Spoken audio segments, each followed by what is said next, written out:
اشرح لی صدری ویسر لی امری واحلل عقدۃ من لسانی یفقهوا قولی رب زدنی علما رب زدنی علما رب زد فزد آمین ثم آمین۔ السلام علیکم ورحمۃ اللہ وبرکاتہ۔ آج ہم پڑھیں گے جسمانی معراج کے جو منکرین ہیں ان کے دلائل۔ جسمانی معراج کے منکرین میں سب سے پہلا اور بنیادی نام سر سید احمد خان کا ہے، ٹھیک ہے، جو یوں سمجھ لیں کہ ہماری کتابوں میں جو ہے زبردستی ہمارے لیڈر بنائے جاتے ہیں کہ یہ آپ کے لیڈر ہیں، انہیں مانیں۔ اور یہ وہ شخصیت ہے جس نے جو ہے وہ معراج النبی کا جسمانی معراج کا انکار کیا۔ وہ مانتے ہی نہیں ہے کہ معراج ہوئی ہے، ٹھیک ہے۔ تو لوگ اسے پتہ نہیں کیوں مانتے ہیں اور کیوں اس کا اتنا ادب اور احترام کرتے ہیں۔ جو تیرے در سے یار پھرتے ہیں، در بدر یوں ہی خار پھرتے ہیں، کوئی کیا پوچھے تیری بات رضا، تجھ سے شیدا ہزار پھرتے ہیں۔ تو یہ سر سید وہ ہے جس نے ملائکہ کا انکار کیا، جنات کا انکار کیا، معراج کا انکار کیا، ٹھیک ہے۔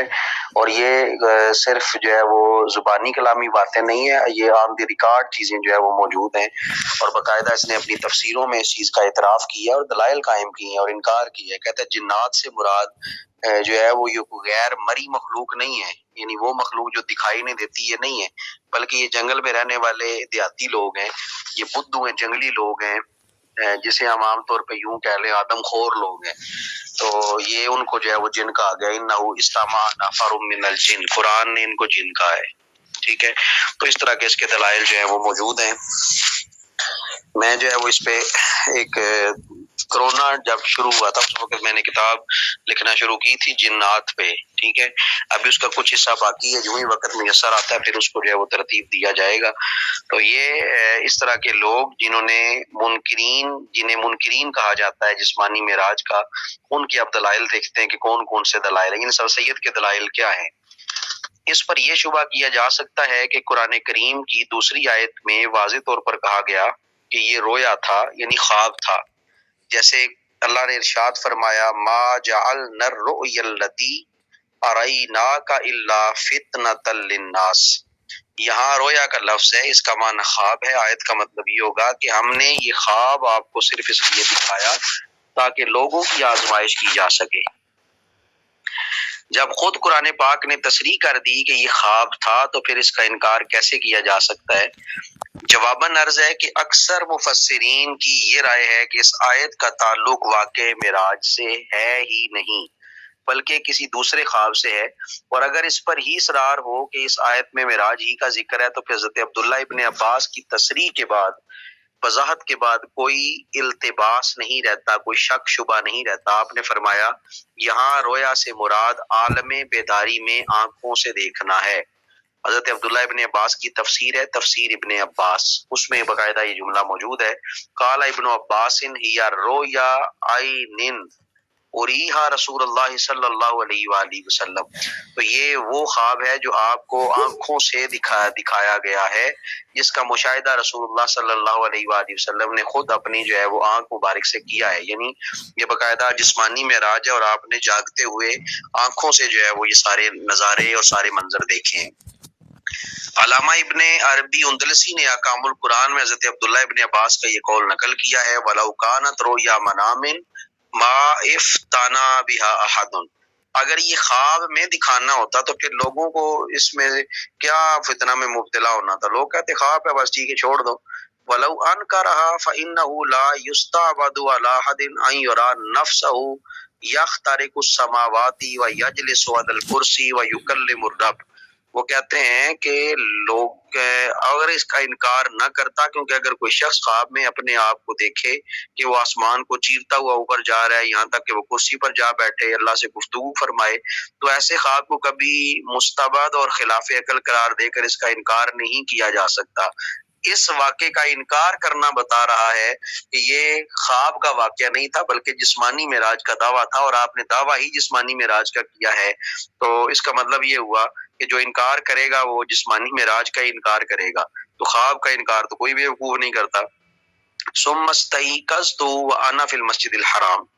تو حضور صلی اللہ علیہ وسلم نے خود جو ہے وہ اس حوالے سے وضاحت کی کہ پھر میں نیند سے بیدار ہوا اور اپنے آپ کو مسجد حرام میں پایا۔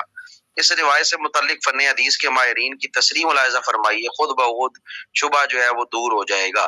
دوسری حدیث یہاں پہ انہوں نے یہ ذکر کی ہے کہ ایک تو انہوں نے آیت سے استدلال کی، دوسری یہ حدیث ہے حضور نے فرمایا میں جب جاگا تو میں نے دیکھا کہ میں مسجد حرام میں ہوں۔ تو اس میں اب جو ائمہ اور فن حدیث کے ماہرین ہیں ان کی کیا رائے ہے اس پر ہم غور کرتے ہیں۔ علامہ علوسی فرماتے ہیں کہ یہ الفاظ حضرت انس سے شریک نے نقل کی ہیں، اور شریک لیسا بحافظ عند اہل الحدیث، تو یہ حدیث کے علماء کے نزدیک یہ حافظ نہیں۔ یہاں سے اہل حدیث سے مراد یہ وہابی لوگ یا فرقہ اہل حدیثہ نہیں ہے، بلکہ اہل حدیث کہا جاتا تھا فن حدیث کے ماہرین کو، ٹھیک ہے۔ انہوں نے یہ نام چوری کیا ہے، یہ لمبی داڑھی والے جو شیطان ہیں انہوں نے، کہ یہ جو ہے وہ اہل حدیث میں مطلب حدیث کو زیادہ جاننے والے ہی، حالانکہ اس سے مراد ائمہ حدیث ہیں، جنہیں مثلا امام بخاری ہیں، امام مسلم ہیں، امام ترمذی ہیں، امام ابن ماجہ ہیں، امام ابو داؤد ہیں، اور اس کے علاوہ جتنے بھی بڑے بڑے ائمہ حدیث کے ہیں یہ وہ مراد ہیں یہاں پر۔ دوسری روایت میں ہے ان ھذا اللفظ رواہ شریک عن انس کان قد تغیر بآخرہ فیؤول علی روایت الجمیع، کیا یہ الفاظ انس سے صرف شریک نے روایت کی ہیں؟ ان کا حافظہ آخر میں کمزور ہو گیا تھا، اس لیے ان کی روایت کی بجائے دوسرے کی روایت پر بھروسہ کیا جائے گا۔ یعنی جو یہ روایات ہیں شریک والی، یہ جو ہے وہ ان کا حافظہ کمزور تھا، جیسے ان کی روایات جو ہے وہ کمزور اور ضعیف مانی جاتی ہیں۔ عجیب بات یہ کہ حضرت انس سے یہ حدیث شریک کے علاوہ دیگر ائمہ حدیث ابن شہاب، ثابت البنانی اور قتادہ نے بھی روایت کی، لیکن ان کی روایت میں یہ الفاظ موجود نہیں ہیں، اور صرف یہ جو جتنے منکرین ہیں یہ شریک والی روایت جو ہے وہ اٹھا کر کہتے ہیں کہ دیکھیں نبی پاک نے جو ہے وہ خود فرمایا کہ میں سویا ہوا تھا، جب جاگا تو میں نے اپنے آپ کو مسجد حرام میں پایا۔ ہر صفحہ پر گلشن کی ہر پتی پر اللہ تعالیٰ کی قدرت، عظمت، علم و حکمت کے جتنے کرشمے رقم تھے سب بے نقاب کر کے اللہ تعالیٰ نے اپنے محبوب کو دکھائے، جو اوپر حدیث ہے اس کے الفاظ ہی ہیں۔ اور علامہ ابن کثیر لکھتے ہیں وقولہ فی حدیث شریک ثم استيقظوا فاذا انا فی الحجر معدود فی غلات الشریک، یعنی انہوں نے کہا کہ جب میں جاگا، سرکار نے فرمایا کہ جب میں جاگا تو میں جو ہے وہ حجر اسود کے قریب تھا، اور یہاں پر جو ائمہ حدیث نے یہ بات کی ہے، ان الفاظ کا شمار شریک کی غلطیوں میں سے جو ہے وہ کیا جاتا ہے کہ شریک نے یہاں پہ جو ہے وہ غلطی کی ہے، تو اس کا مطلب یہ جسمانی معراج والے یہ دلیل پیش کرتے ہیں یہ بھی کمزور ہے۔ مطلب یہ جو منکرین ہے جسمانی معراج کے، ان یہ جو دلیل پیش کرتے ہیں یہ کمزور ہے۔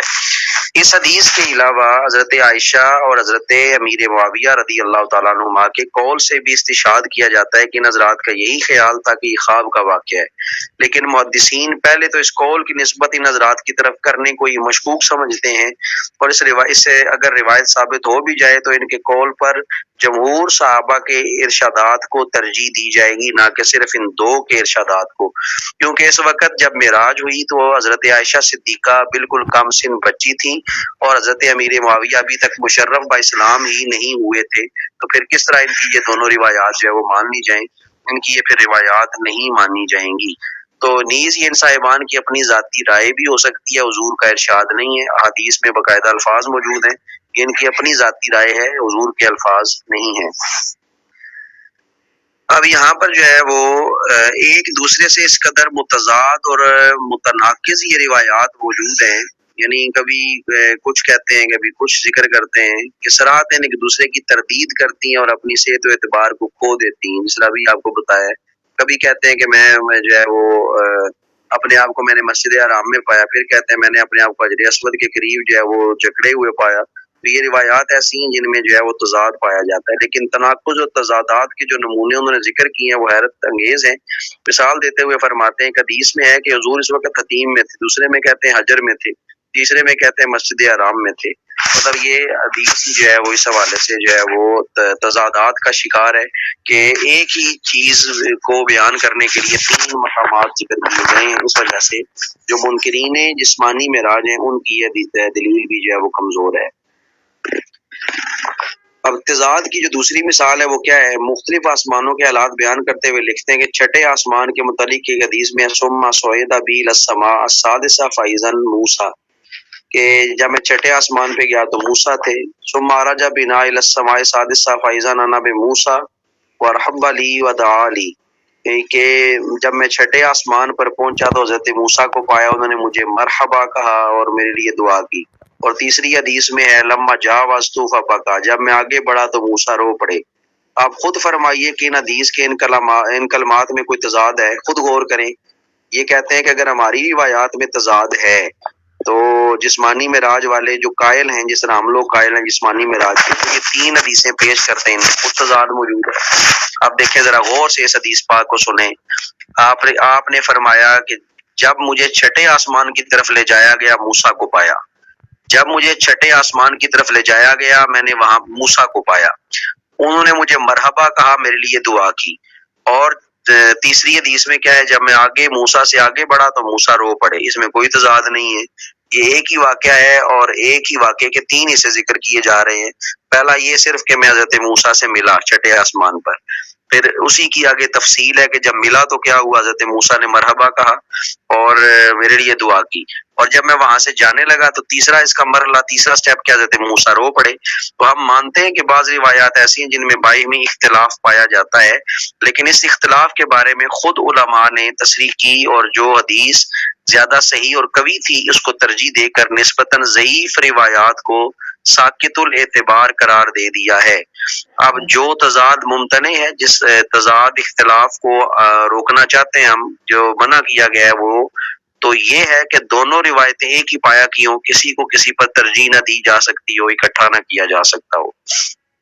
اس پوری بات کا خلاصہ جو ابھی تک آپ نے میرے سے سنا، پہلی یہ کہ منکرین جسمانی معراج آیت سے استدلال کرتے ہیں کہ اس آیت سے مراد جو خواب ہے، حضرت عبداللہ بن عباس نے واضح کر دی، یہ خواب نہیں بلکہ آنکھوں سے دکھایا گیا ہے. پھر دوسری روایت یہ کرتے ہیں کہ آپ کو جو ہے وہ حتیم میں تھے، جگایا گیا. آپ جو ہے وہ حجر اسود کے قریب تھے، وہاں سے جگایا گیا. کبھی کہتے ہیں کہ آپ اس میں تھے، حرم میں تھے، پھر آپ کو جگایا گیا. تو اب یہ 3 تضاد والی روایات جب یہ کہتے ہیں تو کہتے ہیں آپ کی بھی تو روایات اس طرح کی تضاد والی ہیں. جو مانتے ہیں جسمانی معراج کو، ان کی بھی روایات جو ہیں وہ متضاد ہیں، ان میں اختلاف موجود ہے. تو وہ 3 روایات کون کون سے؟ حضرت موسیٰ چھٹے آسمان پر ہیں، پھر دوسرا مرحلہ چھٹے آسمان میں ملاقات ہوئی، مرحبا کہا اور مجھے دعا دی، پھر جب میں آگے بڑھا تو رونے لگے. تو یہ 3 روایات ایسی ہیں جن میں آپ کہہ سکتے ہیں کوئی تضاد نہیں ہے.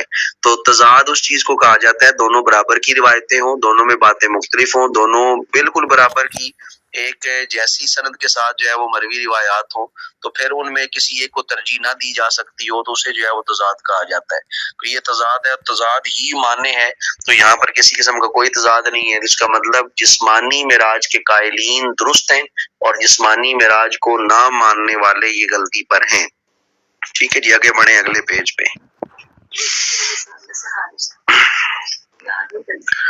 منکرین معراج کی جو دوسری قسم ہے وہ کون سی ہے؟ اب یہ وہ لوگ ہیں کہ یہ معراج کو خلاف عقل مانتے ہیں. میں نے پہلے بھی آپ کو بتایا تھا، جس طرح ہم نے پچھلے ہفتے اس کو ڈسکس کیا تھا کہ لا آف نیچر کے اگینسٹ اس کو مانتے ہیں کہ قانون ہے ہی نہیں ہے، کہ یہ ایک ایسے ہو ہی نہیں سکتا کہ ایک انسان جسمانی وجود کے ساتھ وہ کرۂ ناری کو، کرۂ ہوائی کو، پھر جو ہے وہ آگے جتنے بھی کرے گزرتے ہیں، اس طرح عام طور پہ کہتے ہیں آیانوسفیئر ہے، لیتھوسفیئر ہے، یہ سارے جتنے سفیئر ہے، ایٹماسفیئر ہمارا جتنا بھی آگے بڑھتا جاتا ہے، جتنے بھی سفیئر ہمارے راستے میں آتے ہیں، انسان کے بس میں نہیں ہے کہ اس کو جو ہے وہ اپنے جسم کی طاقت کے ساتھ پار کر سکے، ایسے ممکن ہی نہیں ہے. عقل کا گھوڑا دوڑاتے ہیں اور یہ اس چیز کو تسلیم ہی نہیں کرتے. حالانکہ معراج ایک معجزہ ہے اور معجزہ ہوتا ہی وہ ہے جو خارق عادت ہو، جو عقل میں نہ آ سکتا، اسی چیز کو جو ہے وہ معجزہ کہا جاتا ہے. ان کے اعتراضات بھی جو ہے وہ بڑے عجیب سے ہیں. یہ نہیں سمجھتے ہیں کہ لا آف نیچر کے یہ چیز خلاف ہے، قدرت کے یہ چیز خلاف ہے، قانون کے یہ چیز خلاف ہے. اب دیکھتے ہیں ان کے اعتراضات کیا کہ اگلے پیج پہ جائیں گی.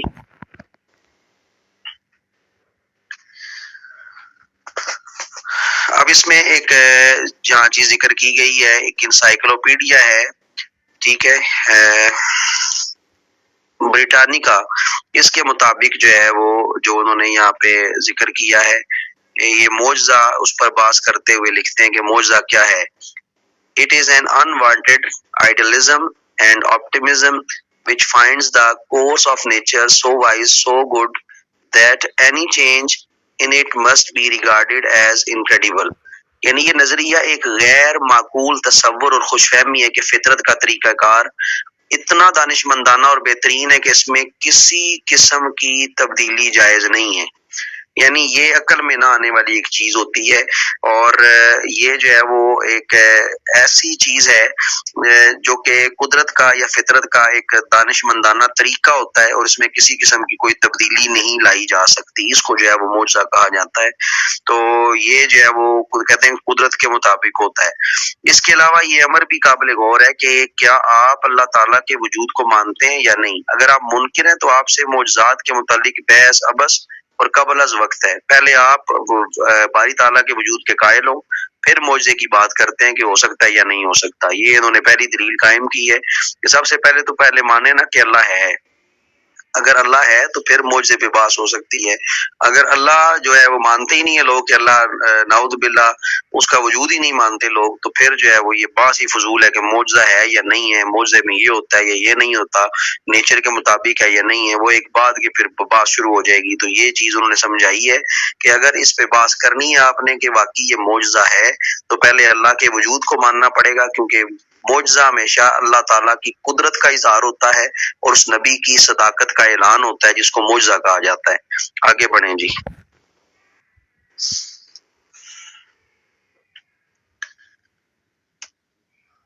یہاں پر انہوں نے ایک مثال دی ہے کہ ایک شخص سالہ سال عادت یہ ہے کہ رات کو 10 بجے روزانہ سوتا ہے، صبح 4 بجے بیدار ہو جاتا ہے. کہ کسی روز اپنے آپ اسے ساری رات جاگتے ہوئے دیکھیں تو آپ مشاہدے کا انکار نہیں کر سکتے.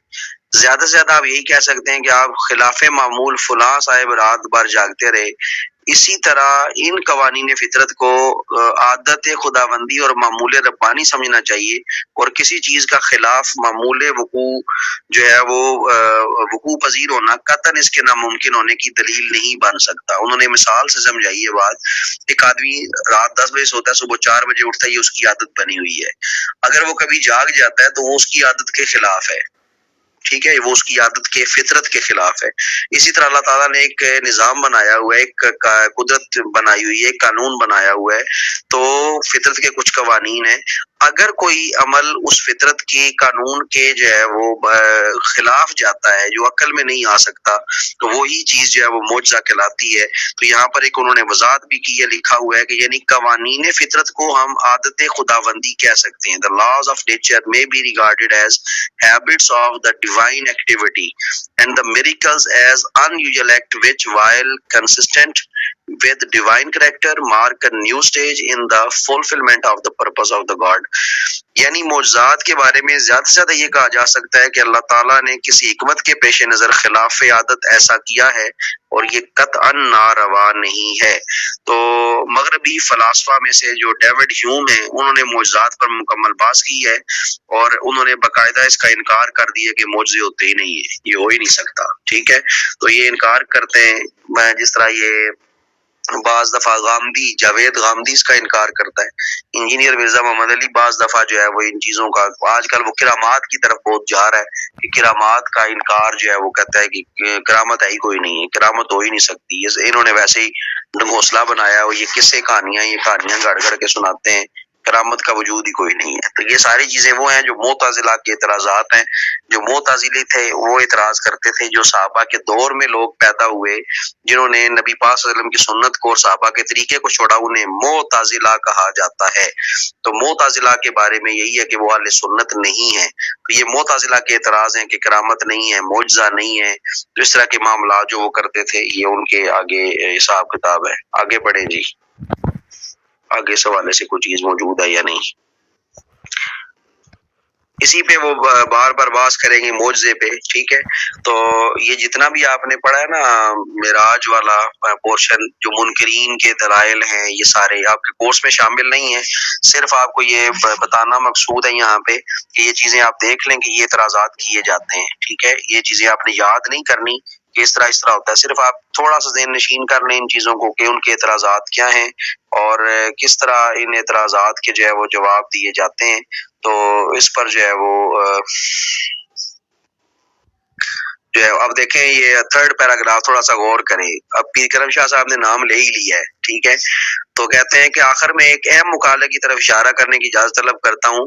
معجزات کے بارے میں جناب محترم سر سید احمد خان نے ایک مفصل مقالہ لکھا اور پیر صاحب نے بھی اسے رحمۃ اللہ تعالیٰ علیہ نہیں لکھا, کیونکہ پیر صاحب بھی جانتے تھے کہ بندے کا پتر ہے بھی کوئی نہیں, ٹھیک ہے, تو انہوں نے باقاعدہ لکھا, حالانکہ بڑے محتاط ہیں آپ لکھنے میں, تو پھر بھی آپ نام لے گئے ہیں اس کا. کہ اس کا خلاصہ یہ ہے کہ معجزہ اس وقت تک معجزہ نہیں ہو سکتا جب تک وہ قوانین قدرت کے خلاف نہ ہو, کیونکہ اگر وہ کسی قانون قدرت کے مطابق ہوگا اس کا ظہور نبی کے علاوہ کسی اور شخص سے بھی ہو سکتا ہے. اس لیے معجزے کا خلاف قانون ہونا ضروری ہے. قوانین قدرت اٹل ہیں, ان میں سے کسی قسم کی تبدیلی یا رد و بدل کا رونما ہونا قطعاً باطل ہے.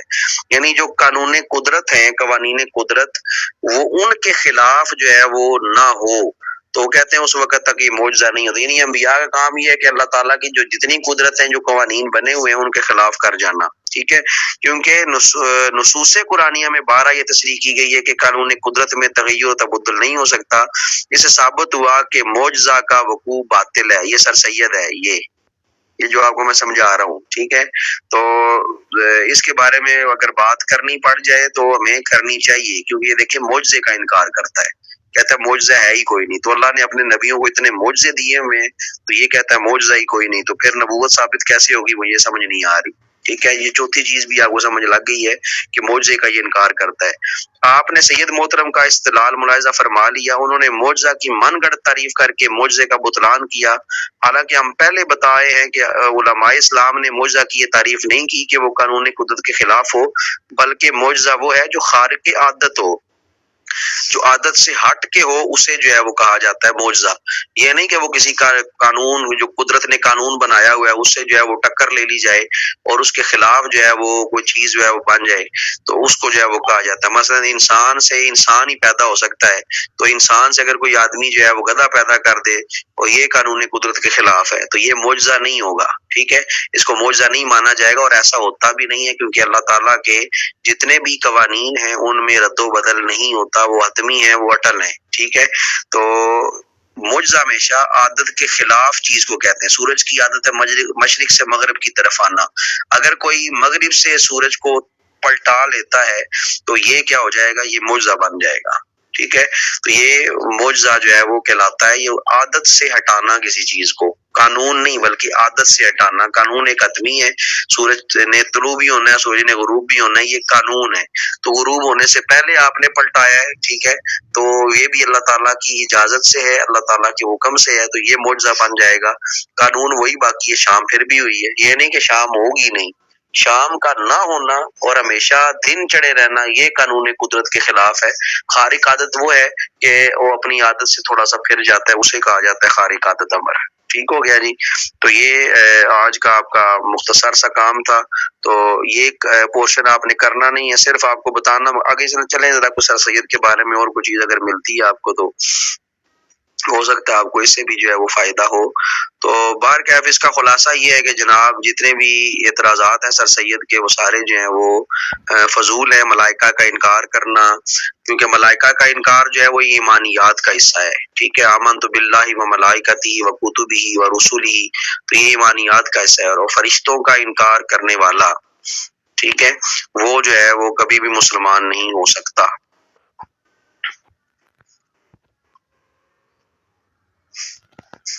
ہاں جی, ایسی چیز جو خلاف عادت ہو مگر خلاف قوانین قدرت نہ ہو اسے جو ہے وہ معجزہ کہا جاتا ہے, ٹھیک ہے. اللہ تعالیٰ کے قوانین کی چیز جو ہے وہ خلاف نہ ہو بلکہ اللہ تعالیٰ خود جو ہے ان چیزوں کی اجازت دے, اللہ تعالیٰ ہی کی عطا منشا رضا سے وہ چیز ہو رہی ہو, خلاف عادت ہو رہی ہو, تو اسے جو ہے وہ کہا جاتا ہے, ٹھیک ہے.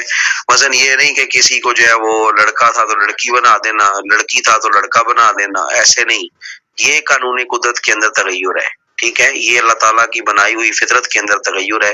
تو معجزہ کبھی بھی فطرت کے اندر تغیر اور تبدل نہیں لے کے آتا.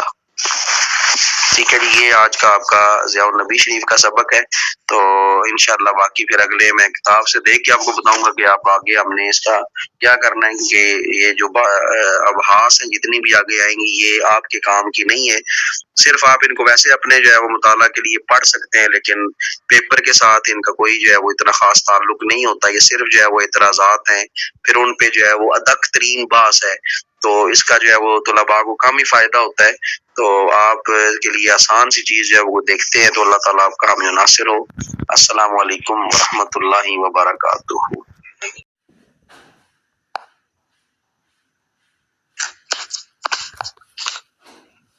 اعوذ باللہ السمیع العلیم من الشیطان الرجیم، بسم اللہ الرحمن الرحیم، رب اشرح لی صدری ویسر لی امری واحلل عقدۃ من لسانی یفقہوا قولی، رب زدنی علما رب زدنی علما رب زد فزد آمین ثم آمین۔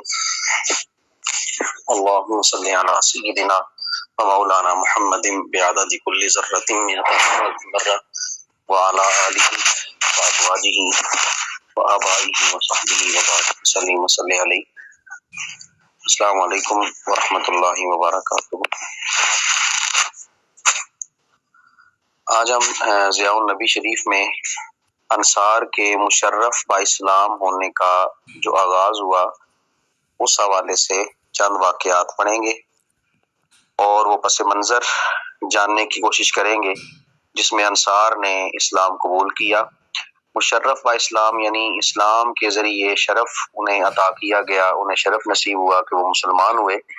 تو اب اس کا آغاز کیسے ہوا، کس طرح ہوا، اس پر ہم غور کرتے ہیں۔ درد و غم اور رنج و الم کی تاریک رات اب سحر آشنا ہونے والی تھی۔ اسلام اور اس کے ماننے والوں کی بے کسی اور بے بسی کی مدت اب اختتام پذیر ہوا جاتی ہے۔ وہ وقت اب قریب آ گیا کہ اللہ جل مجدہ نے اپنے محبوب بندے اور جلیل القدر رسول کے ساتھ فتح و نصرت کے جو وعدے کیے تھے وہ پورے کیے جائیں۔ اسلام کی عظمت کا قریرہ اب اس شان سے لہرایا جانے والا ہے کہ کوئی آندھی کوئی طوفان اس کو سرنگوں نہ کر سکے۔ اس کے علم برداروں کا آفتاب جو ہے وہ آفتاب اقبال اب طلوع ہونے والا ہے تاکہ ظلمت قدائے عالم کا گوشہ گوشہ نور توحید سے دمک اٹھے۔ اہل مکہ کے وقت خفتہ کو بیدار کرنے کے لیے ہادی انس و جاں صلی اللہ علیہ وآلہ وسلم نے 13 سال کا طویل عرصہ رات دن ان تک کوشش فرمائی، لیکن گنتی کے چند خوش نصیبوں کے علاوہ کسی کو توفیق نصیب نہ ہوئی کہ وہ اپنے ہادی برحق پر کی پرخلوص دعوت کو قبول کر لیں۔ ایام حج میں عرب کے اکثر قبائل مکہ مکرمہ میں حاضری کا شرف حاصل کرتے تھے۔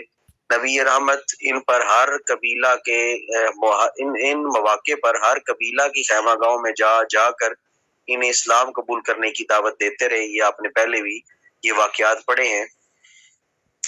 لیکن ان عقل کے اندھوں کو بھی نور حق نظر نہ آیا جب سالہ سال کی جاں گداز محنت کے باوجود، یعنی سخت محنت کے باوجود مکہ اور اس کے گرد و نواح میں آباد قبائل میں حق قبول کرنے کے آثار کہیں دکھائی نہ دیے، تو اللہ تعالیٰ کی تائید و نصرت نے ایک دور افتادہ شہر کے قبیلوں کے دلوں کو اسلام کی طرف مائل کر دیا، جنہوں نے بصد شوق اس دعوت کے داعی کے ارشاد کو سنا اور دل و جان سے انہیں قبول کر لیا۔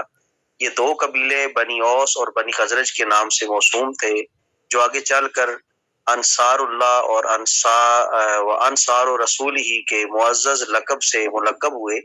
انہوں نے بڑے خلوص اور مردانگی سے اس دین حنیف کی تائید و نصرت کا حق ادا کر دیا، جس سے صرف جزیرہ عرب کی قسمت ہی نہیں جاگی بلکہ کاروان انسانیت کو اپنا کھویا ہوا مقام رفیع مل گیا۔ ان کے زرعی کارناموں اور محیر العقول یعنی عقل کو جو ہے وہ حیرت میں ڈالنے والے جو خدمات ہیں ان کے ذکر جمیل سے سب سے پہلے قارئین کو متعارف کرایا جائے گا تاکہ ان کی پہچان ہو جائے یہ لوگ کون تھے اور جزیرہ عرب کے قبائل میں ان کا کیا مقام تھا۔ علامہ سہیلی فرماتے ہیں کہ انصار جمع ہے اور اس کا واحد ناصر ہے، یعنی ناصر کی جمع انصار ہے، لیکن یہ جمع خلاف قیاس ہے۔ ہاں اگر ناصر کا الف حذف کر دیا جائے تو پھر فعل کی جمع افعال کے وزن پر قیاس کے مطابق ہوگی. ٹھیک ہے جی. مطلب وہ کہتے ہیں کہ اگر جو لفظ ناصر ہے، ناصر میں جو الف آر ہے، یہ اگر ختم کر دیا جائے، نون صاد اور را باقی رہ جائے، تو پھر ہم اس کی جمع جو ہے وہ انصار کر سکتے ہیں. یہ قیاس کے مطابق ہوگا.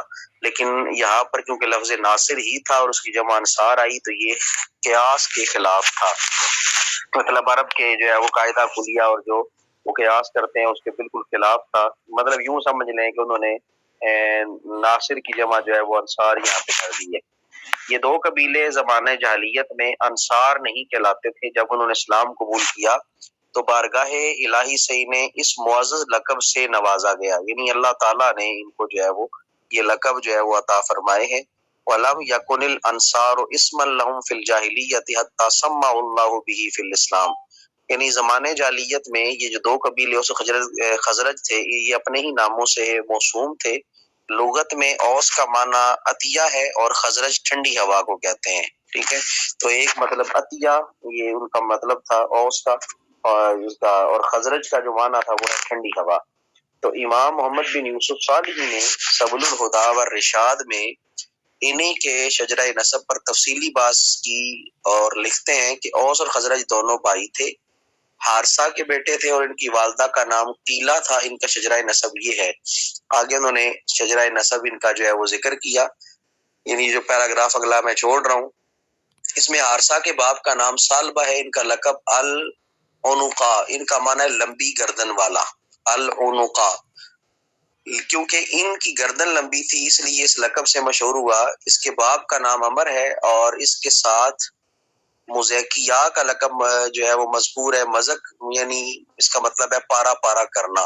تو اس کی وجہ یہ ہے کہ عمر یمن کے بادشاہوں میں سے ایک بادشاہ تھا اور ہر روز 2 مرتبہ لباس تبدیل کرتا تھا. اور یہ رات کے وقت ان دونوں جوڑوں کو پرزے پرزے کر دیتا تھا. ان لباسوں کو دوبارہ خود پہننا بھی اسے ناگوار تھا اور یہ بات بھی اسے ناپسند تھی کہ اس کا جوڑا کوئی اور شخص پہنے. اس کے باپ کا نام عامر ہے. اس کا لقب ماؤس سوا یعنی بارش کا پانی ہے. اس کی وجہ یہ ہے کہ جب ملک میں قحط پڑتا تو یہ اپنے خزانوں کے منہ کھول دیتا اور سارا مال رعایا کے سامنے رکھ دیتا تاکہ ہر شخص اپنی ضرورت کے مطابق وہاں سے اٹھا لے. اس کے باپ کا نام عارثہ ہے. اس کا لقب جو ہے وہ غطریف ہے، جو لغت میں سردار اور بچہ شاہین کے لیے جو ہے وہ بچہ شاہین کے لیے استعمال ہوتا ہے. اس کے باپ کا نام امرا القیس ہے. اس کے ساتھ بطریق لقب جو ہے وہ مذکور بھی ہے. رومی لشکر کے سپہ سالار کو جو ہے وہ پیٹریچ کہتے ہیں. رومی لفظ کی تعریف کر کے بطریق جو ہے وہ بنا دیا گیا.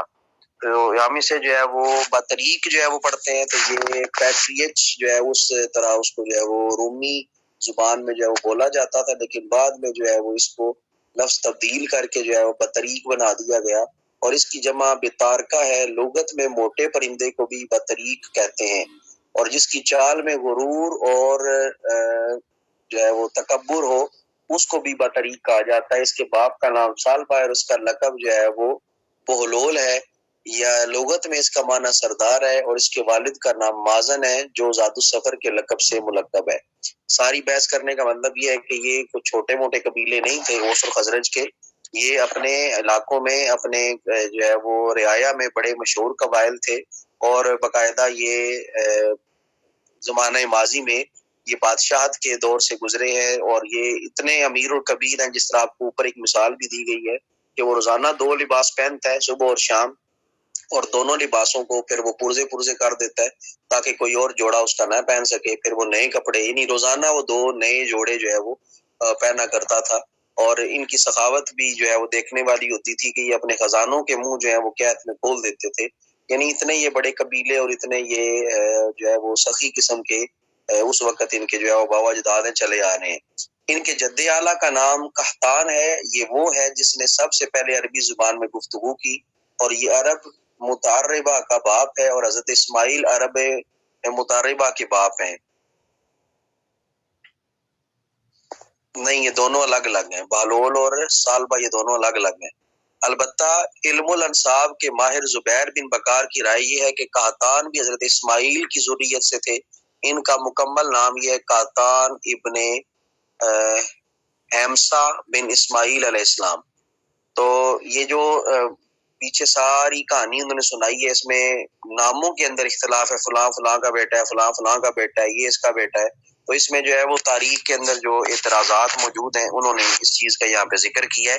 تو یہ ضروری چیز نہیں ہے، بس اس میں پیغام یہ ہمیں دیا جا رہا ہے، یا پیغام جو ہمارے لیے موجود ہے وہ پیغام یہ ہے کہ یہ لوگ اپنے قبائل کے اندر مضبوط ترین جو ہے وہ سمجھے جاتے تھے، اور ان کے جو سرداران تھے وہ انتہائی سخی لوگ تھے، اور انتہائی جو ہے وہ اپنی رعایا کا خیال رکھنے والے لوگ تھے. حضرت ابو ہریرہ رضی اللہ تعالیٰ عنہ کے قول سے بھی اس کی تائید ہوتی ہے. آپ نے حضرت ہاجرہ رضی اللہ تعالیٰ عنہ کا ذکر کرتے ہوئے انصار کو کہا تھا، تلک امکم یا بنی ماء السما، اے ماء سما کے بیٹو، یہ ہاجرہ تمہاری والدہ ہیں. ابھی آپ نے ملاحظہ فرمایا کہ ماء السما انصار کے ایک دادا عامر کا لقب ہے، اور امام ذہبی نے امام جو ہے وہ انہوں نے اس کو جو ہے وہ ذکر کیا، قال الحافظ وہذا هو الراجع فی نقدی، یعنی میری تحقیق کے مطابق یہی قول راجع ہے کہ قحطانیوں کے جد امجد بھی عدنانیوں کی طرح حضرت اسماعیل علیہ السلام سے تھے. یعنی ایک قحطانی طبقہ ہے، ایک عدنانی طبقہ ہے، یہ سارے کے سارے حضرت اسماعیل کی اولاد ہی میں سے مانے جاتے ہیں. مطلب یہ پیچھے پوری بات کا خلاصہ یہ ہے کہ اوس اور خزرج یہ وہ لوگ تھے جنہیں اللہ تعالیٰ نے خود اپنے نبی پاک صلی اللہ علیہ وآلہ وسلم کے انصار میں چنا، اور قرآن نے ان کی مثالیں دی ہیں انصار اور مہاجرین کی، ٹھیک ہے. اور ان کی عظمت اللہ تعالیٰ نے قرآن میں بیان فرمائی ہے، اور ان کا مقام، ان کا رتبہ جو ہے وہ اللہ تعالیٰ نے پھر ذکر کیا. یہ وہ لوگ ہیں جو اللہ کے منتخب کردہ، اللہ کے برگزیدہ بندے، جنہیں اللہ تعالیٰ نے اپنے محبوب کے لیے بطور انصار چنا. یعنی دو قبائل میں سے یہ خوش قسمت لوگ تھے. اللہ تعالیٰ اور اس کے رسول مکرم کی نگاہ میں جو انصار کا مقام ہے وہ کیا ہے. اب ہم کچھ آیات دیکھتے ہیں، پھر احادیث مبارکہ پر غور کریں گے. اللہ تعالیٰ نے قرآن مجید میں جا بجا ان کا ذکر فرمایا کہ اس کی بارگاہ سمدیت میں جو اعزاز انہیں بخشا گیا ہے، قرآن کریم کے صفحات اس سے جگمگا رہے ہیں. چند آیات ملاحظہ فرمائیں. پہلی آیت انہوں نے یہاں پہ جو ذکر کی سورہ انفال کی آیت نمبر 74 ہے. فرمایا والذین او نصروا اولئک هم المؤمنون حقا لهم مغفرۃ ورزق کریم، اور جنہوں نے پناہ دی اور ان کی امداد کی وہی خوش نصیب لوگ سچے ایماندار ہیں، انہی کے لیے بخشش ہے اور باعزت روزی ہے. تو یہ وہ انصار ہیں جنہوں نے نبی پاک صلی اللہ علیہ وآلہ وسلم کو مدینے میں پناہ بھی دی، ان کی مدد بھی کی، اور یہ سچے لوگ ہیں. اللہ تعالیٰ نے ان کے جو ہے وہ سچے ہونے کی گواہی دی، ان کے ایمان کی گواہی دی، ان کی بخشش کا اعلان کیا، ان کے لیے باعزت روزی کا اعلان کیا. اور یہ جو لوگ ان کے خلاف بولتے ہیں کہ نعوذ باللہ نبی پاک صلی اللہ علیہ وآلہ وسلم کے وصال کے بعد صرف 3 لوگ مومن رہ گئے، باقی سب نعوذ باللہ منافق ہو گئے، یہی وہ بدبخت ہیں، یہی وہ سب سے گندے عقیدے کے لوگ ہیں جو ان قرآنی شخصیات پر بحث کر رہے ہیں، یا ان قرآنی شخصیات کو تختہ مشق بناتے ہیں جن کی عظمت، جن کی رفعت اللہ تعالیٰ نے قرآن میں بیان فرمائی ہے. تو یہ وہ لوگ ہیں انصار جن کو اللہ تعالیٰ نے قرآن میں سچا اور پکا مومن کا ہے. تو جو ان کو منافق کہے یا ان کو کافر کہے، اس کے اپنے منافق اور کافر ہونے میں کسی قسم کا کوئی شک اور شبہ نہیں ہے. تو یہ کچھ گراؤنڈ ریالٹیز ہیں جنہیں بیان کرنا چاہیے، لیکن ہم پھر بھی انہی میں جا کے گھستے ہیں، اور ہمارا ایک وتیرہ بن چکا ہے کہ ہمارا ان کے بغیر جو ہے وہ گزارا نہیں ہوتا، اور ہمارا جو ہے وہ پتہ نہیں کس چکی کے نیچے ہاتھ آیا ہوا ہوتا ہے کہ ہم بار بار انہی کی طرف مائل ہوتے ہیں. ہمارے جتنے بھی بڑے ہیں سارے انہی کی طرف مائل ہوتے ہیں. اللہ جانے ان کو جو ہے وہ کس چیز کی کمی ہے. قرآن واضح جو ہے وہ مہاجرین اور انصار کی عظمت کو بیان کرتا ہے، اور جو مہاجرین اور انصار کی توہین کرتے ہیں، ہم اللہ جانے ان کی طرف کیوں راغب اور مائل ہوتے ہیں. ہمیں اپنی ایمان کی خبر لینی چاہیے، ہمیں نبی پاک صلی اللہ علیہ وسلم سے جو نسبت ہے ہماری، اس نسبت کا ہمیں جو ہے وہ تھوڑا سا پاس رکھنا چاہیے، اور دیکھنا چاہیے کہ قرآن ان کے بارے میں کیا کہہ رہا ہے، اور ہم جو ہے وہ کن لوگوں کے ساتھ جو ہے وہ ہاتھ ملانے جا رہے ہیں. تو یہ قرآن کی شخصیات ہیں جنہوں نے پناہ دی، ان کی جو ہے وہ امداد کی، وہی خوش نصیب لوگ، سچے لوگ ہیں، ایماندار ہیں، بخشش ہے ان کی، باعزت روزی ہے. پھر آگے ذکر کیا سورہ حشر کی آیت نمبر 9 میں والذین تبوؤا الدار والایمان من قبلہم یحبون من ہاجر الیہم ولا یجدون فی صدورہم حاجہ مما اوتوا ويؤثرون على انفسهم ولو كان بهم خصاصة ومن يوق شح نفسه فاولئك هم المفلحون والذین تبوأوا الدار والایمان من قبلہم یحبون من ہاجر الیہم. کتنے پیارے الفاظ سے مخاطب کیا. اور اس مال میں ان کا بھی حق ہے جو دار ہجرت میں مقیم تھے اور ایمان میں ثابت قدم ہے مہاجرین کی آمد سے پہلے. یعنی یہ جو مال کا ذکر کیا جا رہا ہے کہ ان کو بھی جو ہے وہ مال و دولت دیا جائے گا. یہ وہ لوگ ہیں جو مدینہ میں پہلے ہی موجود تھے، جنہوں نے دار ہجرت میں پہلے ہی قیام کر رکھا تھا، جنہیں انصار کہا جاتا ہے. یعنی اس مال میں ان کا بھی حق موجود ہے اور ایمان پر یہ لوگ ثابت قدم ہے اور مہاجرین کی آمد سے پہلے یہ لوگ وہاں پر موجود ہیں. غیر بات ابھی انصار کے لائے محبت کرتے ہیں ان سے جو ہجرت کر کے ان کے پاس جو ہے وہ آتے ہیں. من ہاجر الیہم یحبون من ہاجر الیہم، یہ محبت کرتے ہیں ان سے جو ہجرت کر کے آئے. یعنی یہ انصار وہ ہیں جو ہمارے نبی پاک سے محبت کرتے ہیں. یہ انصار وہ ہیں جو حضرت ابوبکر صدیق سے محبت کرتے ہیں. یہ انصار وہ ہیں جو حضرت علی المرتضیٰ سے محبت کرتے ہیں. جو ہجرت کر کے آئے ہیں یہ ان سے محبت کرتے ہیں اور ان سے جو ہجرت کر کے ان کے پاس آتے ہیں اور انہیں پاتے ہیں اپنے سینوں میں کوئی خلش، ان کے سینوں میں کسی قسم کی کوئی خلش نہیں ہے اس چیز کے بارے میں جو مہاجرین کو دے دی جائے. یعنی مہاجرین کو جو کچھ دے دیا گیا اس بارے میں ان کے دل میں ذرا برابر بھی کوئی خلش نہیں ہے اور ترجیح دیتے ہیں انہیں اپنے آپ پر، اگرچہ خود انہیں اس چیز کی شدید حاجت ہو. جس چیز کی انہیں ضرورت ہے وہ اپنی ضرورت کی پرواہ نہیں کرتے بلکہ مہاجرین پر وہ اپنی چیز قربان کر دیتے ہیں. اور جس کو بچا لیا گیا اپنے نفس کی حرص سے تو وہی لوگ بامراد ہیں.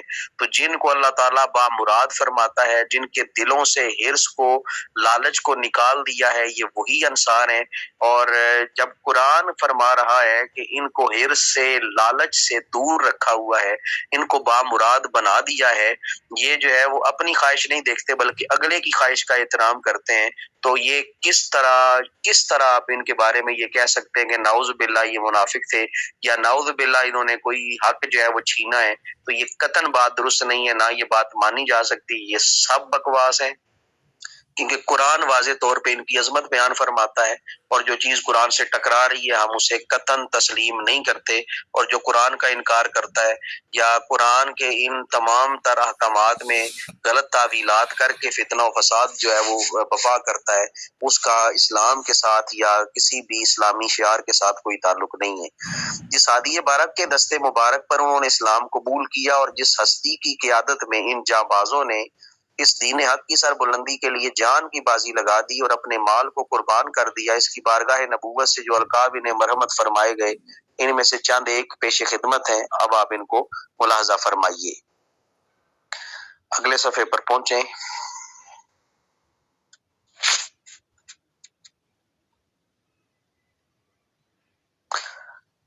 اب بخاری شریف سے جو ہے وہ آغاز کیا جا رہا ہے، حدیث پاک سے اب آغاز کیا جا رہا ہے.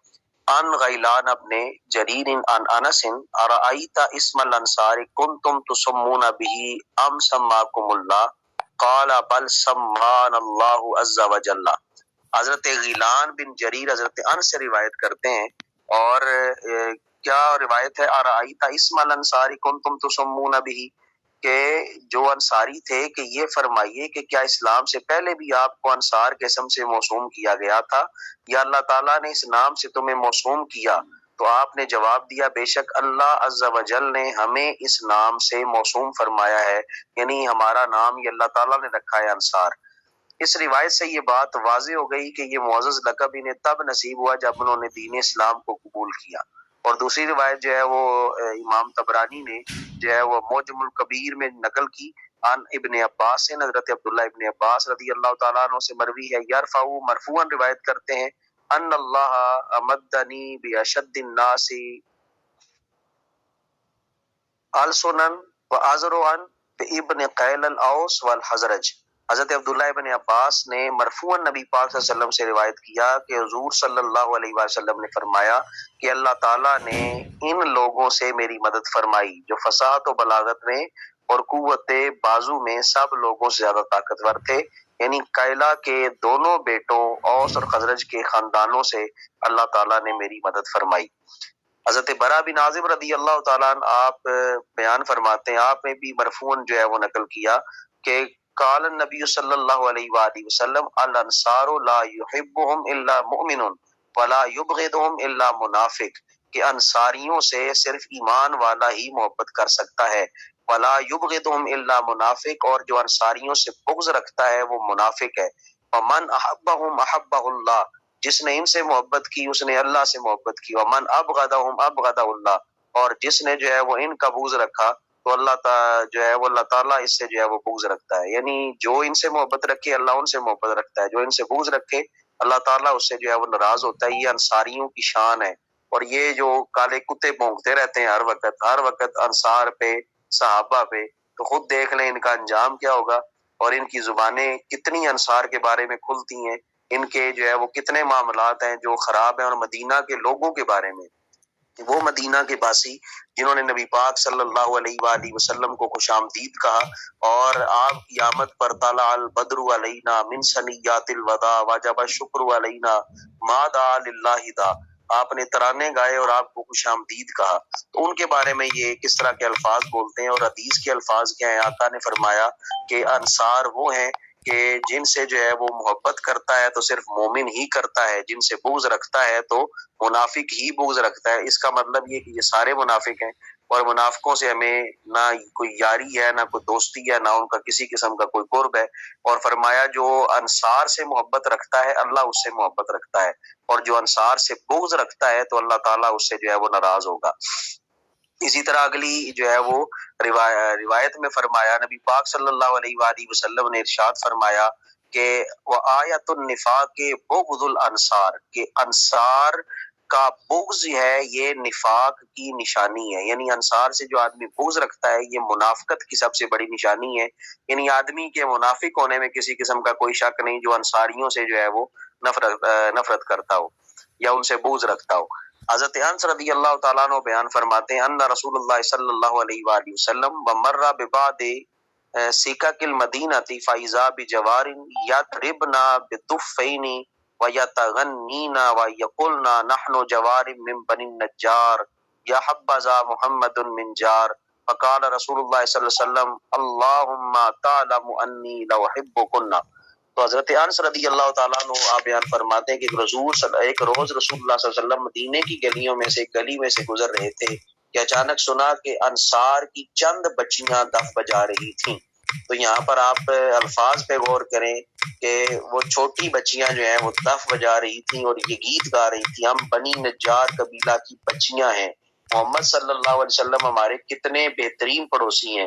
سرکار دو عالم صلی اللہ علیہ وآلہ وسلم نے جب یہ سنا اور اللہ تعالیٰ کی جناب میں آپ نے یہ جو ہے وہ عرض کی کہ اے اللہ تو جانتا ہے کہ میں ان سے محبت کرتا ہوں، تو انصاریوں سے جو ہے وہ نبی پاک صلی اللہ علیہ وآلہ وسلم خود محبت کرتے ہیں۔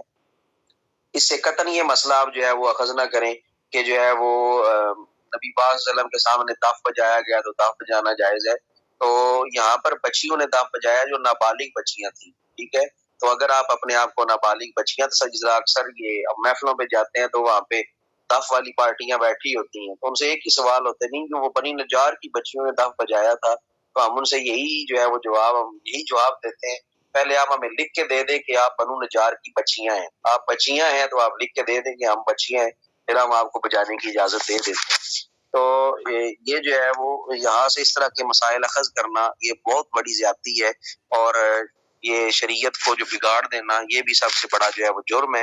تو بارکیف ہمارا تو موقف اس حوالے سے بالکل سیدھا اور سادہ ہے، نعت پڑھی جائے تو بالکل ادب کے ساتھ احترام کے ساتھ پڑھی جائے، لیکن ہمارے کانوں کو بھی جب تک وہ دشک بشک کی آواز نہ آئے تو سکون نہیں ملتا، کیونکہ ہم ذرا گانوں کے عادی ہوتے ہیں اور ہم چاہتے ہیں کہ نعت بھی اسی طرز میں جو ہے وہ ہمیں سنائی دے۔ تو نعت ہوتی وہ ہے جو ادب کے ساتھ جو ہے وہ پڑھی جائے۔ اللہ تعالیٰ ہم سب کو نبی پاک صلی اللہ علیہ وآلہ وسلم کا ذکر ادب سے کرنے کی توفیق عطا فرمائے۔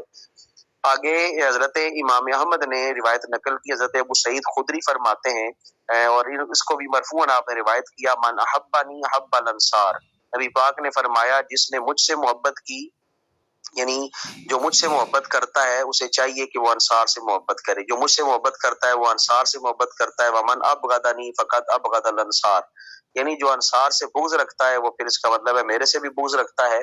لا یحبہم منافق ولا یبغضہم مؤمن، منافق ان سے کبھی بھی محبت نہیں کرتا اور مومن کبھی بھی ان سے بغض نہیں رکھتا.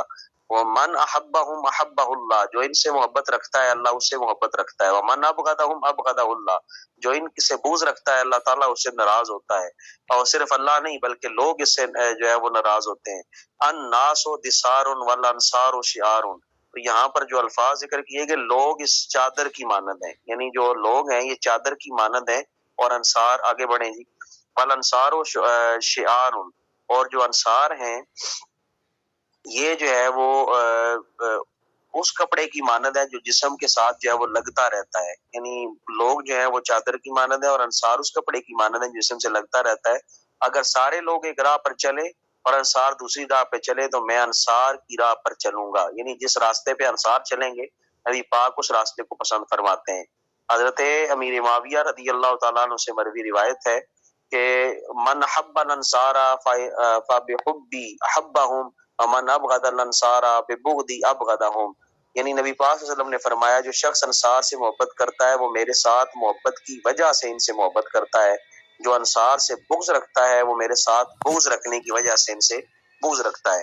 حضرت قتادہ نے بھی مرفوعاً روایت کیا ومن ولی من امر الانصار شیئا فلیحسن الی محسنہم فلیتجاوز عن مسیئہم من افضاہم فقد افضا ھذا الذی بین ھذین واشار الی نفسہ. حضور نے فرمایا جس شخص کو انصار کے کاموں کا والی بنایا گیا اور اسے چاہیے کہ ان میں جو نیکوکار ہیں ان کے ساتھ بہترین سلوک کرے، اور جو ان سے غلطی کر بیٹھے اس سے درگزر کرے. اور جس نے انصار کو خوفزدہ کیا اس نے میری ذات کو یا میرے دل کو خوفزدہ کیا. تو آپ یہی سوال جو ہے یہ ان سے کر سکتے ہیں جو انصار اور مہاجرین کے بارے میں بہت تبرہ کرتے ہیں کہ نعوذ باللہ سارے منافق ہو گئے، نعوذ باللہ عہد میں بھاگ گئے، فلاں جگہ سے بھاگ گئے، فلاں جگہ سے بھاگ گئے، خیبر میں ساتھ نہیں چلے. اس طرح کی یہ جو بکواس کرتے ہیں کربلا میں ساتھ نہیں گئے، تو ان سے ذرا اس حوالے سے پوچھیں. نبی پاک صلی اللہ علیہ وآلہ وسلم نے فرمایا جو ان میں نیکوکار ہیں ان کے ساتھ بہترین سلوک کرو. اگر وہ غلطی کر بھی بیٹھے ہیں اور بحیثیت انسان تو ان سے درگزر کر دو، تمہیں کوئی حق نہیں ہے ان کے بارے میں بات کرنے کا. اور جو انصار کو خوفزدہ کرتا ہے جو ان کو ڈراتا ہے تو اس نے میری ذات کو یا میرے دل کو خوفزدہ کیا. یعنی انصار کا اور نبی پاک صلی اللہ علیہ وسلم کے دل کا آپس میں ایک گہرا تعلق اور ایک گہرا رشتہ ہے. یعنی انصار کو خوفزدہ کرنا ایسے ہی ہے جس طرح نبی پاک صلی اللہ علیہ وآلہ وسلم کے قلب اطہر کو جو ہے وہ خوف زدہ کرنا ہے یا ان کی ذات کو جو ہے وہ خوف زدہ کرنا ہے. فتح مکہ کے بعد قبیلہ بنی حوازن کے ساتھ حنین کے مقام پر جنگ ہوئی اور بے انداز مال غنیمت مسلمانوں کے ہاتھ آیا. حضور نے اس مال غنیمت میں سے بہت سا مال ان 9 مسلموں میں تقسیم فرما دیا جو ساری عمر اسلام کے خلاف مصروف پیکار رہے تھے، اور ابھی چند روز ہوئے مکہ فتح ہونے کے بعد انہوں نے اسلام قبول کیا تھا. اس بات سے انصار کے نوجوانوں کو تکلیف ہوئی اور انہوں نے کہا کہ وہ کہنے لگے بخدا یہ بڑی عجیب و غریب بات ہے کہ ہماری تلواروں سے تو اب بھی قریش کے مقتولوں کا خون ٹپک رہا ہے اور ہمارا مال غنیمت انہی قریش میں جو ہے وہ بانٹا جا رہا ہے. آگے کریں یہ انہوں نے ایک گلا سا کیا، شکایت سے شکوا سا کیا. تو آپ آگے دیکھتے ہیں جی، جلدی کریں. یہ بات نبی پاک صلی اللہ علیہ وسلم نے جب سنی انصار کو بلایا اور پوچھا تمہاری طرف سے مجھے یہ کیا بات پہنچی. وہ لوگ حضور کے سامنے کسی قیمت پر جھوٹ نہیں بولا کرتے تھے. انہوں نے عرض کیا جو آپ نے سنا ہے ایسی بات ہوئی ہے. سرکار صلی اللہ علیہ وسلم نے ارشاد فرمایا اے گروہ انصار کہ اللہ تعالیٰ نے ایمان کی دولت دے کر تم پر احسان نہیں فرمایا، تمہیں عزت سے مخصوص نہیں کیا، تمہیں بہترین نام عطا نہیں فرمایا. انصار اللہ و انصار رسول ہی، یہ تمہیں لقب نہیں ملے. اگر عزت کا معاملہ نہ ہوتا تو میں تمہاری طرح ایک انصاری ہوتا. اگر سارے لوگ ایک وادی میں چلے اور تم الگ وادی میں چلو تو میں تمہاری وادی میں چلوں گا. کیا تمہیں اس بات پر خوشی نہیں ہوئی؟ تم خوش نہیں ہو کہ لوگ بھیڑ بکریاں اور اونٹ لے کر اپنے گھروں کو جائیں اور تم اللہ کے پیارے رسول کو اپنے ساتھ لے کر اپنے وطن لوٹو. انصار نے عرض کی بے شک ہم اللہ تعالیٰ کی اس مہربانی پر بڑے راضی ہیں. حضور نے فرمایا جو باتیں میں نے کی ہیں اس کی روشنی میں مجھے جواب دو.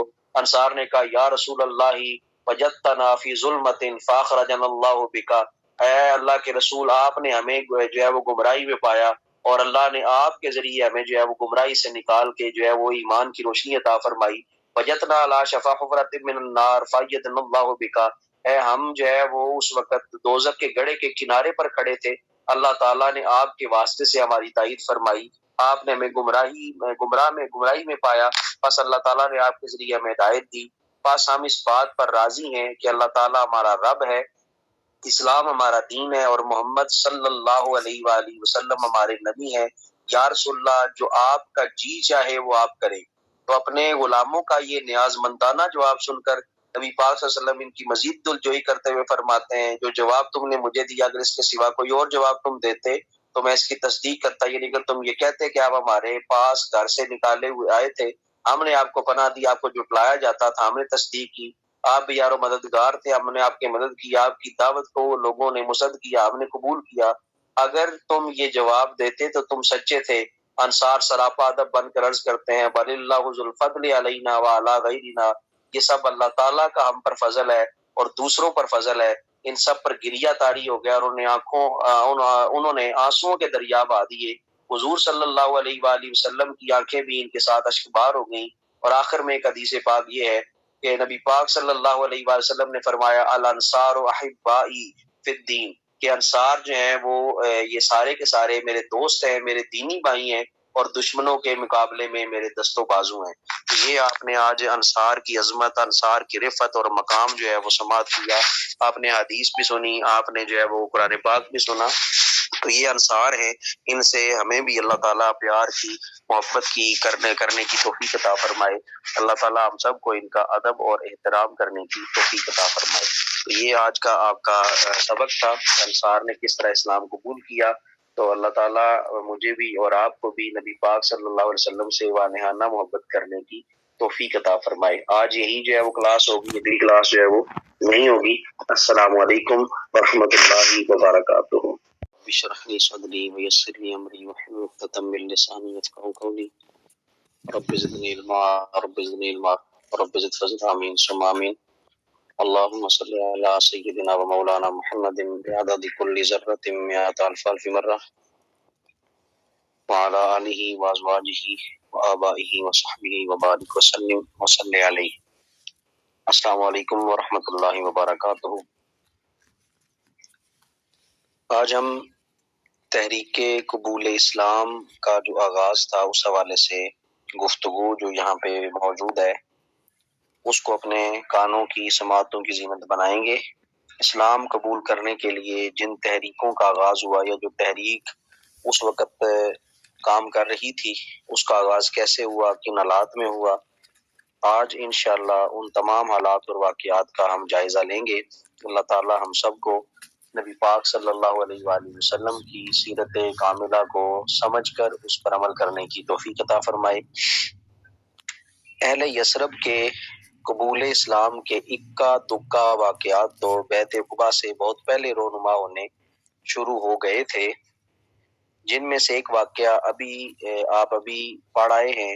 اس میں بتایا گیا کہ اوس کا ایک وفد اہل مکہ کے پاس آیا، وہ اہل مکہ سے اپنے مخالف قبیلہ خزرج کے خلاف امداد کا معاہدہ کرنے کے لیے آئے تھے۔ ان کے رئیس کا نام ابو الحیثر تھا۔ نبی کریم صلی اللہ علیہ وآلہ وسلم کو جب اس وفد کی آمد کی اطلاع ہوئی تو حسب معمول حضور صلی اللہ علیہ وآلہ وسلم ان کے پاس تشریف لے گئے اور انہیں دین اسلام قبول کرنے کی دعوت دی۔ انہیں قرآن کریم کی کچھ آیات پڑھ کر سنائیں۔ ان میں سے ایاس بن معاذ نامی ایک نوجوان حضور کے ارشادات سے بڑا متاثر ہوا۔ اس کی مرضی تھی کہ اہل مکہ سے معاہدہ کرنے کی بجائے اس دل نشین اور دل پذیر دعوت کو قبول کر لیں، لیکن ابو الحیثر نے مٹی اٹھائی اور اس کے منہ پر دے ماری اور اس کو جھڑک دیا۔ ایاس اگرچہ اسلام قبول کرنے کا اعلان نہ کر سکا، لیکن حضور کی تعلیمات اس کے دل میں گھر کر گئی تھیں۔ جب اس نے وفات پائی تو اس وقت بھی وہ اللہ تعالیٰ کی تسبیح و تحلیل کر رہا تھا۔ جو لوگ اس وقت اس کے پاس تھے وہ کہتے ہیں کہ ایاس مسلمان ہو کر مرا۔ یہ واقعہ تفصیل سے پہلے لکھا جا چکا ہے، اس وجہ سے انہوں نے اس کو جو ہے وہ مختصر یہاں پہ ذکر کیا۔ اسی طرح ایک اور واقعہ ابو زرع رازی نے سند حسن کے ساتھ دلائل النبوہ میں تحریر کیا اور حاکم نے اسے صحیح سند کے ساتھ معاذ بن رفاعہ بن رافع عن ابی عن جدی سے روایت کیا۔ رافع کے دادا کا نام بھی رافع تھا۔ وہ بیان کرتے ہیں کہ وہ اپنے خالہ زاد بھائی معاذ بن افرا کے ساتھ سفر پر روانہ ہوئے۔ یہاں تک کہ وہ مکہ پہنچے۔ جب اونچے درے سے نیچے اترے، انہوں نے ایک شخص کو درخت کے سائے میں بیٹھے دیکھا۔ وہ کہتے ہیں کہ یہ واقعہ اس واقعے سے پہلے کا ہے جب 6 انصاری مکہ آئے تھے اور اسلام قبول کیا تھا۔ جب ہم نے اس شخص کو دیکھا تو ہم نے سوچا کہ اپنی سواری کے اونٹ اس شخص کے حوالے کرتے ہیں اور خود جا کر کعبہ شریف کا طواف کرائیں گے۔ چنانچہ ہم اس شخص کے پاس گئے اور زمانہ جاہلیت کے رواج کے مطابق اسے سلام کہا۔ اس نے ہمیں اہل اسلام کے طریقہ کے مطابق سلام کا جواب دیا۔ ہم نے پوچھا آپ کون صاحب ہیں؟ اس شخص نے کہا کہ پہلے اپنی سواریوں سے تو نیچے اترو۔ ہم اونٹوں سے نیچے اتر آئے۔ ہم نے یہ بات سن رکھی تھی کہ مکہ میں ایک شخص نے نبوت کا دعویٰ کیا۔ ہم نے پوچھا وہ شخص کہاں ہے جو طرح طرح کے دعوے کرتا ہے اور مختلف قسم کی باتیں بناتا ہے؟ اس شخص نے کہا کہ وہ میں ہی ہوں۔ ہم نے کہا ہمارے سامنے اپنا دین پیش کرو۔ اس شخص نے اسلام پیش کرتے ہوئے فرمایا بتاؤ کہ آسمان، زمین اور پہاڑوں کو کس نے پیدا کیا؟ ہم نے کہا اللہ تعالیٰ نے۔ اس نے پوچھا تمہیں کس نے پیدا کیا؟ ہم نے کہا اللہ تعالیٰ نے۔ پھر اس نے ہم سے سوال کیا جن بتوں کی تم عبادت کرتے ہو ان کو کس نے بنایا ہے؟ ہم نے کہا ان بتوں کو تو ہم نے خود گڑھا ہے۔ پھر اس نے ہم سے دریافت کیا کہ عبادت کا زیادہ حقدار خالق ہے یا مخلوق؟ ہم نے کہا خالق۔ اس نے فرمایا پھر تم اس بات کے زیادہ حقدار ہو کہ اپنے پروردگار کی عبادت کرو بجائے اس کے کہ اپنے ہاتھ سے گڑے ہوئے ان بتوں کی پوجا کرو۔ میں تمہیں اس بات کی دعوت دیتا ہوں کہ تم اللہ تعالیٰ عز و جل کی عبادت کرو اور یہ گواہی بھی دو کہ اللہ تعالیٰ کے سوا کوئی عبادت کے لائق نہیں اور میں اس کا رسول ہوں۔ نیز اپنے قریبی رشتہ داروں کے ساتھ حسن سلوک سے پیش آؤ اور لوگوں پر زیادتی کرنا چھوڑ دو۔ ہم نے کہا بالفرض آپ کی یہ بات درست نہ ہو تو پھر بھی ان باتوں کا شمار مکارم اخلاق اور محاسن اتوار میں تو ہوگا۔ سر دست ہماری سواری کے اونٹ پکڑ رکھیے تاکہ ہم بیت اللہ شریف کا طواف کرائیں۔ میرا خالہ زاد بھائی معاذ بن افرا تو آپ کے پاس بیٹھا رہا اور میں طواف کرنے کے لیے حرم شریف کی طرف چل پڑا۔ رافع کہتے ہیں کہ میں بیت اللہ کے پاس آیا، اس کا طواف کیا۔ میں نے فال نکالنے کے لیے 7 تیر لیے، ان میں سے ایک تیر میں نے حضور کے نام کر دیا۔ پھر کعبہ کی طرف منہ کر کے میں نے یہ دعا مانگی اللہم ان کان ما یدعو الیہ محمد حقا فاخرج کدحہ 7 مرات۔ یا اللہ جس دین کی طرف محمد صلی اللہ علیہ وسلم دعوت دیتے ہیں اگر وہ سچا ہے تو 7 بار ان کا تیر نکال۔ میں نے 7 مرتبہ فال نکالی، 7 مرتبہ حضور کے نام والا تیر نکلا۔ میں بے اختیار چیخ اٹھا اشہد ان لا الہ الا اللہ وان محمد رسول اللہ۔ میرا کلمہ شہادت سن کر میرے ارد گرد لوگوں کو بھیڑ لگ گئی، کہنے لگے مجنون رجل صبا، یہ پاگل ہے، اپنے مذہب سے گشتہ ہو گیا ہے۔ میں نے کہا بل رجل مؤمن، میں وہ مرد ہوں جس کا دل نور ایمان سے روشن ہو گیا ہے۔ وہاں سے میں رسول اللہ صلی اللہ علیہ وسلم کی خدمت میں حاضر ہوا اور جب معاذ بن افرا نے مجھے دور سے دیکھا تو کہہ اٹھا لقد جئت بوجہہ ما ذہبت بہ یا رافع، اے رافع جو تم چہرہ لے کر گئے تھے اس چہرے کے ساتھ واپس نہیں آئے۔ چنانچہ ہم دونوں مسلمان ہو گئے۔ سرکار دو عالم صلی اللہ علیہ وآلہ وسلم نے سورہ یوسف اور سورہ اقرا پڑھائی۔ نعمت ایمان اور قرآن کریم کی ان 2 صورتوں کی دولت سرمدی اپنے دامن میں سمیٹے ہوئے ہم واپس مدینہ آ گئے۔ یہ اتنا قلیل وقت ہے کہ وہ جاتے ہیں جس چہرے کے ساتھ گئے اب وہ چہرہ بدلا ہوا ہے اور جب واپس آ رہے ہیں نور ایمان سے روشن ہے۔ اب دیدار مصطفیٰ صلی اللہ علیہ وآلہ وسلم حالت ایمان میں نصیب ہو رہا ہے۔ اب اس چہرے کی چمک کے کیا کہنے، اس چہرے کے نور کے کیا کہنے، اس چہرے کی بشاشت کے کیا کہنے، میں اور آپ اس کا ادراک نہیں کر سکتے۔ یہ کتنے خوش نصیب لوگ ہیں جنہوں نے اتنی مشکل حالات میں بھی اسلام قبول کیا اور پھر اس پر ڈٹ گئے۔ یہی وہ قابل احترام لوگ ہیں، یہی وہ وفادار لوگ ہیں نبی پاک صلی اللہ علیہ وآلہ وسلم کا جنہوں نے کلمہ پڑھا ہے۔ اللہ تعالی ہم سب کو ان تمام نیک لوگوں، مقدس لوگوں کا ادب اور احترام کرنے کی توفیق عطا فرمائے۔ یثرب جسے آج مدینہ کہا جاتا ہے اور اس کو یثرب کہنا جو ہے وہ منع کیا گیا، لیکن اب یہاں پہ کیونکہ پہلے الفاظ ذکر کیے جا رہے ہیں اس لیے اب یہاں پر یثرب مقام ہجرت اس حوالے سے گفتگو کی جائے گی۔ میں مناسب سمجھتا ہوں کہ اس مقام کے جغرافیہ سے قارئین کی وہ تفصیل سے آگاہ کروں جسے اللہ تعالیٰ نے اپنے محبوب بندے اور برگزیدہ رسول صلی اللہ علیہ وآلہ وسلم کے لیے بطور ہجرت گاہ منتخب فرمایا تھا، جسے سوختہ دل و شاک کے لیے قرار جہاں بننا تھا، جس جہاں سے خلوص و للہیت، اثار و سخاوت، جمع مردی و شجاعت، عظیمت و استقامت کے ایسے شیریں اور روح پرور چشمے پھوٹنے تھے جن سے سارے عالم انسانیت کو سیراب ہونا تھا۔ جس کے مطلع سے علم و حکمت کا ایک ایسا آفتاب طلوع ہونا تھا جس کی کرنوں نے ظلم و ظلمات کو کافور کرنا تھا، جس کی مسجد و مکتب میں ایسے ارشد تلامذہ کی تربیت کی تکمیل ہونا تھی، جس کے نفوس قدسیہ سے مردہ اقوام اور ملل کو حیات نو بخشی جانے والی تھی، جنہوں نے بگڑے ہوئے انسانوں کو انسان کامل بنانے کا فریضہ انجام دینا تھا۔ اس سلسلہ میں مولانا ابوالکلام آزاد کا ایک اقتصاب پیش خدمت ہے جو مفصل بھی ہے اور بصیرت افروز بھی۔ وہ لکھتے ہیں، عام کیفیت بیان کرتے ہیں، حضرت صلی اللہ علیہ وآلہ وسلم کا مقام ہجرت یعنی یثرب مکہ مکرمہ سے کم و بیش 280 میل شمال میں تھا۔ یہی مقام ہے جس نے مدینہ منورہ کے مقدس نام سے انذار و قلوب عالم کے لیے دائمی جلوہ آرائیوں اور ضیاء گستریوں کا شرف پایا۔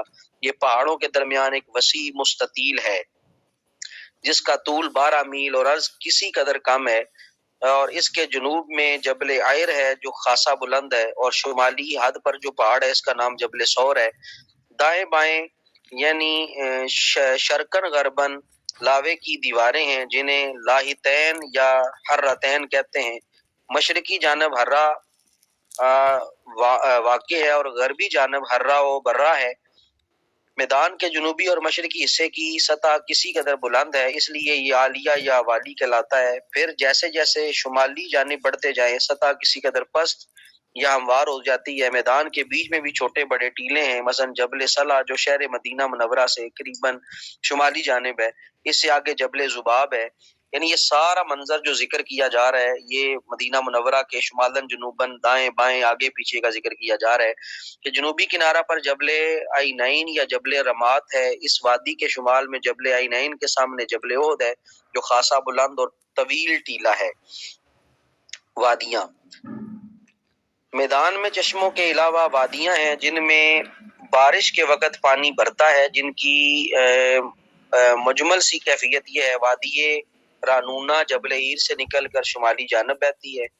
ہرا واقم سے ایک بستی نکلتی ہے جس کا نام محظور ہے۔ ایک اور وادی یعنی مزینیب کوئی 7 میل سے آتی ہے، یہ دونوں اوالی ہی میں مل جاتی ہیں، اور متحدہ وادی کا نام بطحان ہے۔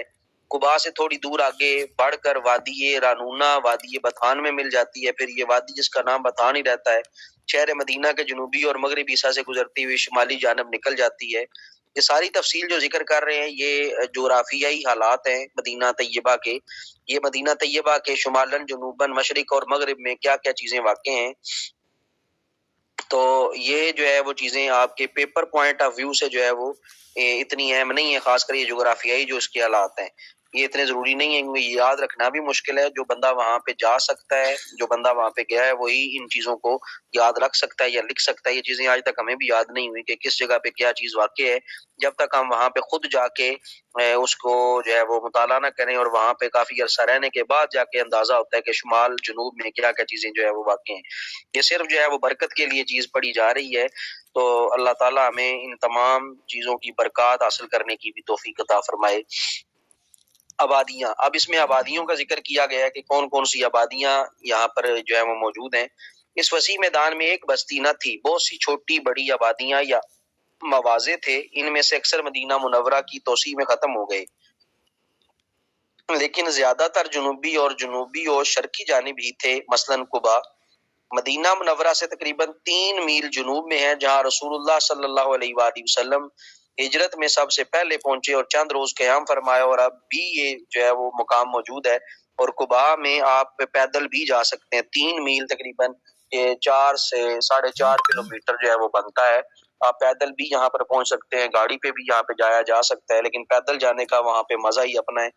تو اگر کسی کو اس کا راستے کا اندازہ ہو تو پیدل اگر اسے جو ہے وہ بالکل یہ سڑک کراس کرنا یا ان کے قوانین کے مطابق جو ہے وہ پیدل چلنے کے قوانین ان کو اگر معلوم ہے تو پھر وہ بڑی آسانی کے ساتھ جو ہے وہ قباء پہنچ سکتا ہے۔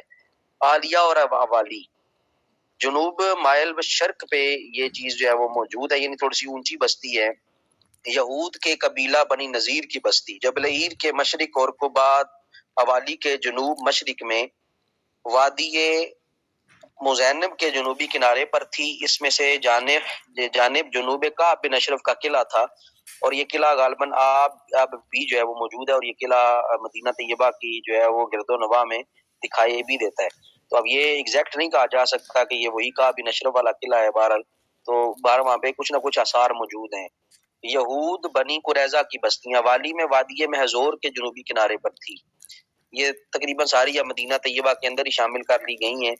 بنی ظفر بن عبد الاشل، بنی حارثہ اور بنی معاویہ کی بستیاں حرہ واقم کے ساتھ یکے بعد دیگرے جنوباً شمالاً واقع تھیں۔ چھٹا پھر خود یثرب ہے، اس زمانے میں سب سے بڑی بستی تھی جس کا نشان اب بھی جبل صلہ کے شمال مغرب میں وادی کنات وادی بطحان کے مقام اتصال سے قریب ملتا ہے، اور وسیع میدان کی تمام آبادیاں بحیثیت مجموعی یثرب ہی کے نام سے مشہور تھیں۔ قبا اور مدینہ منورہ کے درمیان بھی کئی بستیاں تھیں، مثلا حضرت صلی اللہ علیہ وآلہ وسلم قبا سے مستقل مقام کی طرف روانہ ہوئے تو بنی سالم کے محلہ میں نماز جمعہ ادا کی تھی، وہاں مسجد جمعہ اب تک موجود ہے، گویا بنی سالم کا محلہ یا آبادی اسی جگہ تھی۔ تو جو مسجد جمعہ ہے یعنی یہ وہی بستی یا وہی قبیلہ ہے جو آج تک وہ محلہ جو ہے وہ ابھی تک وہیں پر موجود ہے۔ تو اللہ تعالیٰ مجھے بھی اور آپ کو بھی دوبارہ ان جگہوں کی زیارت کرنے کی توفیق عطا فرمائے۔ تو پہلے تو جو ہے وہ اتنا اندازہ نہیں ہو سکا، یوں سمجھ لیں کہ پہلے اس طرح قدر نہیں کر سکے، اور اب جو ہے وہ پچھتاوا ہوتا ہے کہ کاش ہم دوبارہ ان چیزوں کو دیکھ سکیں، محسوس کر سکیں، اور دوبارہ ہم دیکھ سکیں کہ وہ جگہ کہاں کہاں پر تھیں۔ لیکن خواہش بھی اب جو ہے وہ دل میں اٹھتی ہے بار بار، اور یہ سوچ کے آنکھیں نم بھی ہو جاتی ہیں، لیکن اللہ تعالیٰ سے اب یہی دعا ہے کہ اللہ تعالیٰ پھر کوئی سبب پیدا فرمائے اور پھر انہی جو ہے جگہوں کی زیارت جو ہے وہ نصیب فرمائے، اور اگر وہاں پر ہم سے کوئی غلطی کوتاہی ہوئی ہے جس کی وجہ سے جو ہے وہ دوبارہ بلاوے میں دیر ہے، تو اللہ تعالیٰ وہ غلطی کوتاہی معاف فرمائے اور دوبارہ جو ہے وہ ہمیں اپنے محبوب کے در پر، اپنے در پر جو ہے وہ آنے کی توفیق عطا فرمائے، تاکہ ہم یہ بستیاں، یہ جگہیں دیکھ سکیں اور یہ تمام تر نظارہ ہم دوبارہ کر سکیں۔ ان بستیوں کے کیا کہنے ہیں، بندہ جب وہاں پہ جاتا ہے پہاڑ کا آپ کو کالے سیاہ نظر آئیں گے، لیکن ان کالے سیاہ پہاڑوں میں جو نور ٹپکتا ہے، یا ان کالے سیاہ پہاڑوں میں جو روحانیت جو ہے وہ دل کو کھینچتی ہے، وہ بیان نہیں کی جا سکتی۔ یہ صرف وہی سمجھ سکتا ہے جس کے دل میں نبی پاک صلی اللہ علیہ وآلہ وسلم کی تھوڑی سی بھی محبت موجود ہو، تو وہ وہاں پہ جا کے تڑپ جاتا ہے۔ مدینے کے کسی گمنام گاؤں میں، کسی ٹیلے کے دامن میں، کسی نخلستان کی چھاؤں میں، اگر 1400 برس پہلے مجھے میری ماں پیدا کر سکتی، مقدس ریت سے یہ جولی میری بھر سکتی، بلا سے اپنی ذلت دیکھ لیتا میں، مگر کتنی نظر افروز ہستی دیکھ لیتا میں۔ اور حقیقت میں وہ لوگ خوش نصیب ہیں، حقیقت میں وہ لوگ جو ہے وہ بہت ادب اور احترام کے قابل ہیں۔ بیان نہیں کیا جا سکتا کہ جس جگہ وہ رہتے ہیں وہ نبی پاک صلی اللہ علیہ وآلہ وسلم کی گزرگاہ رہی ہے، تو یہی تصور کر کے انسان جو ہے وہ بالکل بے بس ہو جاتا ہے۔ اللہ تعالیٰ مجھے بھی اور آپ کو بھی دوبارہ اس در کی زیارت نصیب فرمائے۔ جو مقام رسول اللہ صلی اللہ علیہ وسلم کے لیے تجویز ہوا تھا وہاں حضرت عبد المطلب کے ننھیال کی آبادی تھی، اسی آبادی میں حضرت ابو ایوب انصاری کا مکان تھا، جہاں رسول اللہ صلی اللہ علیہ وآلہ وسلم ابتدائی 7 مہینے قیام فرمایا تھا آپ نے۔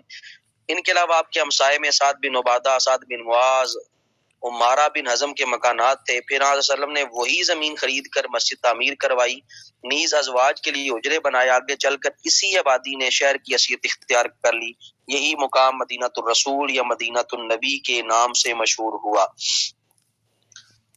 مدینہ منورہ کا اب ماحول کیسا ہے؟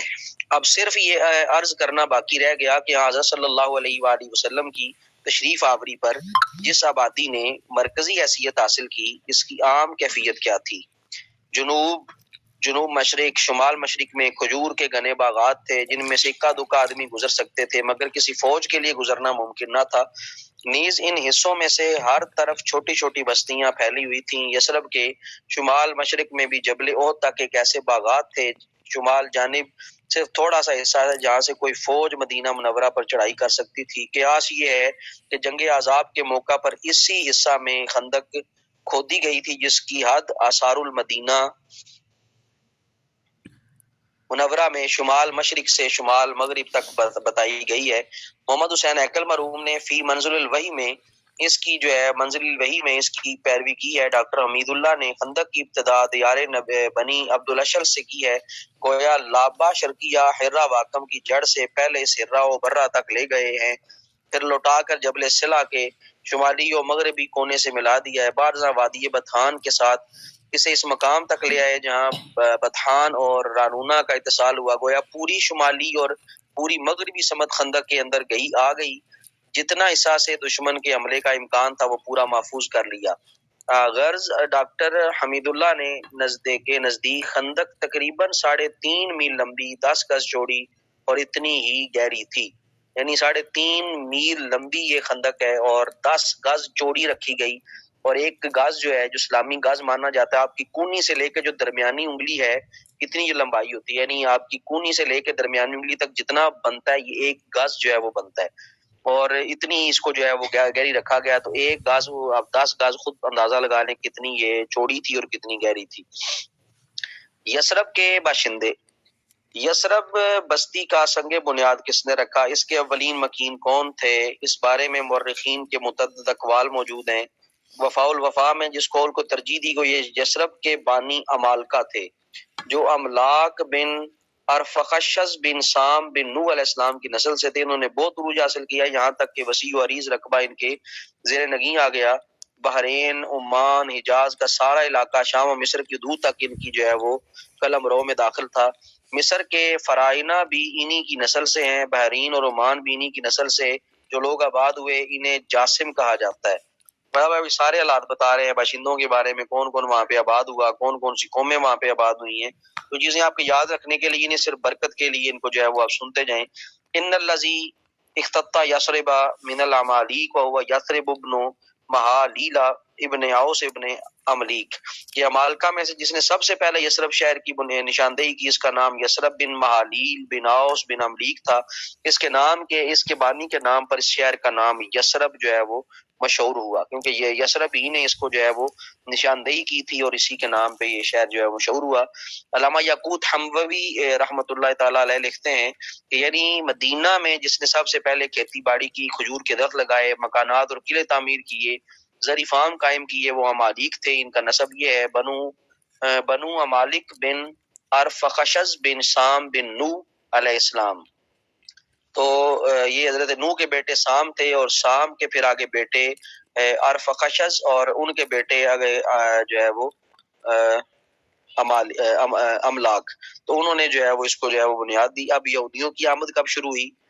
یہودیوں کے یثرب میں آ کر آباد ہونے کی متعدد وجوہات بیان کی۔ ایک وجہ تو یہ بیان کی گئی کہ حضرت موسیٰ علیہ السلام کو جب فرعونیوں پر غلبہ حاصل ہوا تو آپ نے ایک لشکر شام پر حملہ کرنے کے لیے روانہ کیا۔ وہاں کنعانی قبائل جو رہائش پذیر تھے، اس لشکر نے شام کو فتح کیا اور کنعانی قبائل کے افراد کو تہہ کیا۔ آپ نے دوسرا لشکر حجاز پر حملہ کرنے کے لیے بھیجا، وہاں مالکہ آباد تھے، وہ اس خطہ کے حکمران بھی تھے۔ حضرت موسیٰ علیہ السلام نے اپنی فوج کو حکم دیا کہ امالکہ پر غلبہ حاصل کرنے کے بعد ان کے سامنے دین موسوی پیش کریں اور انہیں دعوت دیں کہ وہ اس کو قبول کریں، لیکن جو بالغ لوگ اس دین کو قبول کرنے سے انکار کریں ان میں سے کسی کو زندہ نہ چھوڑیں۔ چنانچہ آپ کے فرستادہ لشکر نے حجاز پر حملہ کیا، اللہ تعالیٰ نے فتح و نصرت سے نوازا۔ حسب ارشاد انہوں نے ان لوگوں کے سامنے حضرت موسیٰ علیہ السلام کے دین کو پیش کیا، انہوں نے اس پر ایمان لانے کی دعوت دی۔ وہاں کے بادشاہ ارکم بن ابی ارکم سمیت امالکہ میں سے جس نے بھی اسلام اس دین کو قبول کرنے سے انکار کیا، موت کی گھاٹ اتار دیا گیا۔ ایک نوجوان جو چندے آفتاب اور چندے مہتاب تھا، اس کے بے مثل حسن و جمال کی وجہ سے قتل نہ کیا، اور یہ طے کیا کہ ہم اسے حضرت موسیٰ علیہ السلام کی خدمت میں پیش کریں گے، آپ جو چاہیں اس کے بارے میں فیصلہ کریں۔ جب یہ فاتح لشکر واپس پہنچا، آگے جائیں جی، جب یہ فاتح لشکر آگے پہنچا تو حضرت موسیٰ علیہ السلام رحلت فرما چکے تھے۔ بنی اسرائیل کے لوگوں نے ان سے ان کی مہم کے بارے میں دریافت کیا، انہوں نے بتایا کہ اللہ تعالیٰ نے ہمیں فتح دی ہے۔ اس کے بعد ہم نے ان کو دین موسوی قبول کرنے کی دعوت دی، جنہوں نے اس دعوت کو قبول کر لیا وہ زندہ سلامت رہے، جنہوں نے انکار کیا ہم نے انہیں قتل کیا۔ انہوں نے اس جوان کی طرف اشارہ کرتے ہوئے پوچھا یہ کون ہے؟ انہوں نے بتایا کہ یہ بھی بنی مالکہ کا ایک فرد ہے جس کے حسن و جمال کی وجہ سے ہم نے اس کو قتل کرنے کی جرات نہ کر سکے، ہم اسے لے کر آئے تھے کہ اس کے بارے میں ہمارے نبی حضرت موسیٰ جو مناسب سمجھیں گے فیصلہ فرمائیں گے۔ وہ لوگ اتنی سی بات پر بفر گئے اور ان پر الزام لگایا کہ ہم نے اپنے نبی کی حکم عدولی کی، ہم تمہیں اپنے ساتھ اس علاقے میں رہائش پذیر ہونے کی اجازت نہیں دیں گے، جاؤ جہاں تمہارا جی چاہے جا کر رہو۔ ان لوگوں نے باہمی مشورہ سے یہ طے کیا کہ اگر ہمیں ہماری قوم شام میں رہائش پذیر ہونے کی اجازت نہیں دیتی تو چلو اس شہر میں جا کر آباد ہو جائے جس کو ہم نے فتح کیا اور جس کے باشندوں قتل کیا۔ اس طرح یہودیوں کا پہلا قافلہ حجاز میں اقامت گزین ہو گیا۔ کچھ عرصہ بعد کاہن بن ہارون علیہ السلام کی اولاد بھی یہاں آ کر بس گئی۔ علامہ سمہودی حضرت ابو ہریرہ رضی اللہ تعالیٰ عنہ کے واسطے سے نقل کرتے ہیں کہ جب بخت نصر نے شام کو فتح کیا اور یروشلم پر قبضہ کر کے اس کی اینٹ سے اینٹ بجا دی اور یہودیوں کے قتل عام سے خون کے دریا بہا دیے اور لاکھوں کی تعداد میں انہیں پابا زنجیر ہانک کر بابل لے آیا، اس وقت یہودیوں کی جمعیت کا شرازہ بکھر گیا۔ ان میں سے چند قبائل حجاز کی طرف روانہ ہوئے کیونکہ انہوں نے اپنی آسمانی کتاب تورات میں جا بجا حضور صلی اللہ علیہ وآلہ وسلم کا ذکر خیر پڑھا تھا۔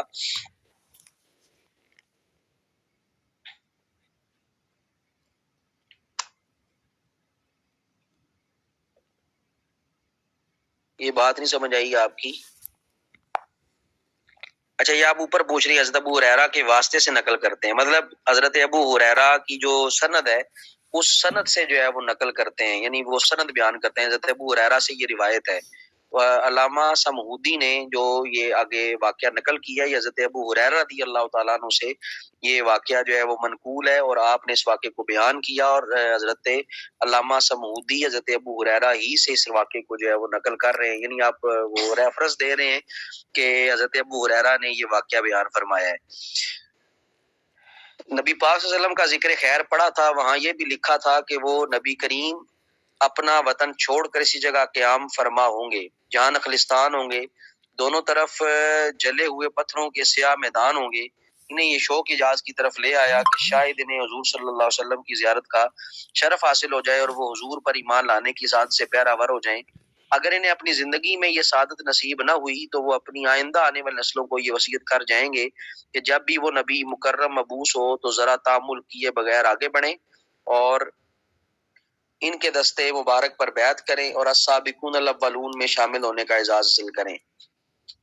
جب یثرب کے مقام پر ان کا کارواں پہنچا تو انہیں وہ تمام علامتیں یہاں نظر آئیں جو نبی الانبیاء صلی اللہ علیہ وآلہ وسلم کے مقام یت کے بارے میں تورات میں مرقوم تھیں۔ انہوں نے وہیں اقامت اختیار کر لی اور سرور عالم صلی اللہ علیہ وآلہ وسلم کی بعثت کا انتظار کرنے لگے۔ اس انتظار میں صدیاں بیت گئیں، لیکن جب وہ مہر مبین مطلع یثرب پر نور افشاں ہوا تو حسد کے مارے انہوں نے حضور پر ایمان لانے سے انکار کر دیا اور اسلام کی تحریک کو ناکام کرنے کے لیے اپنے سارے وسائل اور صلاحیتیں جھونک دیں۔ ذالک فضل اللہ یؤتی من یشاء، اللہ جسے چاہتا ہے اپنا فضل عطا فرماتا ہے۔ امام ابن جریر طبری نے بھی یہود کے حجاز میں آ کر آباد ہونے کی یہی وجہ لکھی کہ جب بخت نصر نے شام کو فتح کیا، بیت المقدس کے ہیکل سلمانی اور دیگر مذہبی عبادت گاہوں کو پیوند خاک کر دیا تو یہ لوگ وہاں سے جان بچا کر حجاز کے مختلف مقامات پر آباد ہو گئے اور ان کے چند قبائل نے یثرب کو اپنا وطن بنا لیا۔ مرور زمانہ سے یہود کے 2 قبائل ابتدا میں آ کر یہاں آباد ہو گئے تھے، ان کی نسل بڑھی، ان کے علاوہ کئی دوسرے یہود قبیلے بھی یہاں کر آباد ہوتے رہے، یہاں تک کہ یہودی قبائل کی تعداد 25-30 کے قریب ہو گئی۔ جب ان کی بستیوں میں رونق بڑھی تو ارد گرد کے عربی قبائل بھی وہاں آ کر رہائش پذیر ہونے لگے۔ ان سب نے حالت جنگ یا حالت فتنہ و فساد میں اپنے اپنے دفاع کے لیے چھوٹے چھوٹے قلعے تعمیر کر لیے تھے۔ یہودیوں نے قلعوں کی تعداد 59 تھی اور عرب قبائل کی گڑیوں کی تعداد جو ہے وہ 13 تھی۔ جو یہودیوں کے قلعے تھے وہ تقریباً 59 تھے، 59، اور جو عرب قبائل نے چھوٹی چھوٹی عمارتیں تعمیر کی جنہیں جو ہے وہ گھڑیاں کہا جاتا ہے، تو چھوٹے چھوٹے جو ہے مکانات انہوں نے یا چھوٹے چھوٹے جو ہے وہ حفاظت کے لیے یوں سمجھ لیں بیرکیں انہوں نے جو قائم کی ہوئی تھی وہ ٹوٹل 13 تھی، جو آج بھی خیبر کے مقام پر جو ہے وہ موجود ہیں اور اس کے اثرات جو ہے وہ دکھائی دیتے ہیں۔ اوس اور خزرج، ان کی آمد۔ کئی صدیوں تک اس علاقے میں عیش و آرام کی زندگی بسر کرتے رہے۔ تمام زرخیز زرعی زمینیں ان کے قبضہ میں تھیں، تجارتی منڈیوں اور بازاروں پر ان کا تسلط تھا۔ تورات کے حامل ہونے کی وجہ سے علم و فضل میں بھی ان کا کوئی همسر نہ تھا۔ اوس و خزرج کا نسب نامہ پہلے بیان کر آئے ہیں، یہ دونوں سگے بھائی تھے اور قحطان کی ذریت سے تھے۔ ان کا آبائی وطن یمن تھا اور معرب کے مقام پر جو عظیم الشان عمارت تعمیر ہوئی تھی وہ بھی جو ہے وہ انہی کی تھی۔ یمن میں کوئی دریا نہ تھا، خاص موسم میں بارش برستی تھی، پہاڑی ندی نالوں میں پانی بھر کر آ جاتا تھا، اس سے کچھ آپاشی ہوتی تھی اور باقی پانی سمندر میں کھاری پانی کے ساتھ مل کر ضائع ہو جاتا تھا۔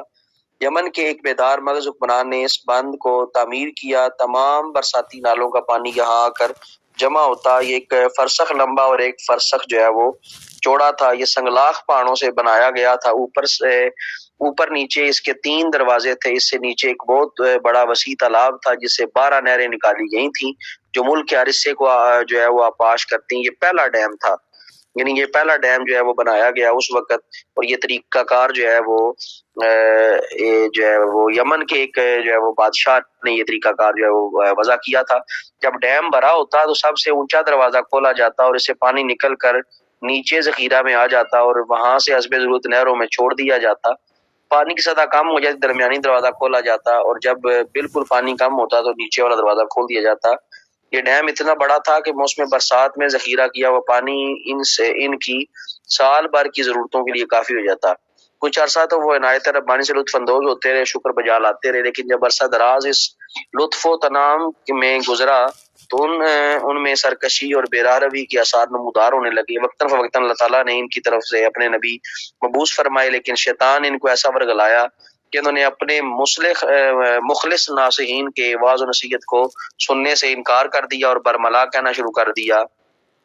ما نعرف للہ علینا نعمتا قولوا لربکم فلیحبس ہذہ النعمۃ عنا ان استطاع، یعنی ہمیں تو کوئی علم نہیں کہ اللہ تعالیٰ نے ہم پر کوئی احسان کیا ہے، بے شک اپنے رب کو کہو کہ اگر اس میں طاقت ہے تو جو انعام اس نے ہم پر کیا ہے وہ آئندہ نہ کرے، یعنی سرکش ہو گئے، بغاوت کر بیٹھے۔ جب ان کے فسق و فجور کی حد ہو گئی تو مکافات عمل کا قانون حرکت میں آیا۔ غضب الہی موسلا دار بارشوں کی شکل میں ظاہر ہوا۔ اس نے اتنے خوفناک سیلاب کی صورت اختیار کر لی کہ جب اس کی موجیں چٹانوں سے بنے ہوئے اس بند سے جا ٹکرائیں تو ان کو لرزا کر رکھ دیا۔ کچھ لمحوں کے بعد پانی کا تند ریلا اس کے بھاری بھرکم پتھروں کو تنکوں کی طرح بہا لے گیا۔ اور اس کی اگر تفصیل آپ پڑھنا چاہتے ہیں تو یہ سورہ سبا میں آیت نمبر 15 سے 21 تک ہے، ضیاء القرآن کی جلد نمبر یہ 4 ہے۔ ویسے بھی آپ سورہ سبا کی آیت نمبر 15 سے 21 جو ہے وہ خود پڑھ بھی سکتے ہیں، تو اس میں بھی آپ کو اندازہ ہو جائے گا۔ تو یہاں تک آج ہم اس کا پڑھیں گے۔ یہ ہم نے 565 صفحے تک پڑھا ہے۔ اس کے بعد پھر ہم اوس و خزرج کے جد اعلیٰ عمر بن عامر کو، جو اس کو یقین ہو گیا کہ اب ڈیم کس طرح جو ہے وہ ٹوٹا ہے اور اس کا خوشحالی کا انحصار بھی اسی ڈیم پر تھا، تو ان واقعات کو پھر ہم آگے جو ہے وہ بعد میں پڑھیں گے۔ آج ہمارا یہی اتنا جو ہے وہ سبق رہے گا، تو آج صرف اتنا ہی میں آپ کو کروا سکتا ہوں۔ تو اللہ تعالیٰ آپ سب کا حامی و ناصر ہو، اور آج ایک ہی یہی کلاس جو ہے وہ لی جائے گی۔ السلام علیکم ورحمۃ اللہ وبرکاتہ۔ الرحمن الرحیم۔ رب اشرح لی صدری ویسر لی امری واحلل عقدۃ من لسانی یفقہوا قولی۔ رب زدنی علما رب زدنی علما رب زدنی ثم آمین۔ اللہم صلی علی سیدنا و مولانا محمد بعدد کل ذرۃ مئۃ الف مرہ وعلی آلہ وازواجہ وآبائہ وصحبہ وبارک وسلم وصلی علیہ۔ السلام علیکم ورحمۃ اللہ وبرکاتہ۔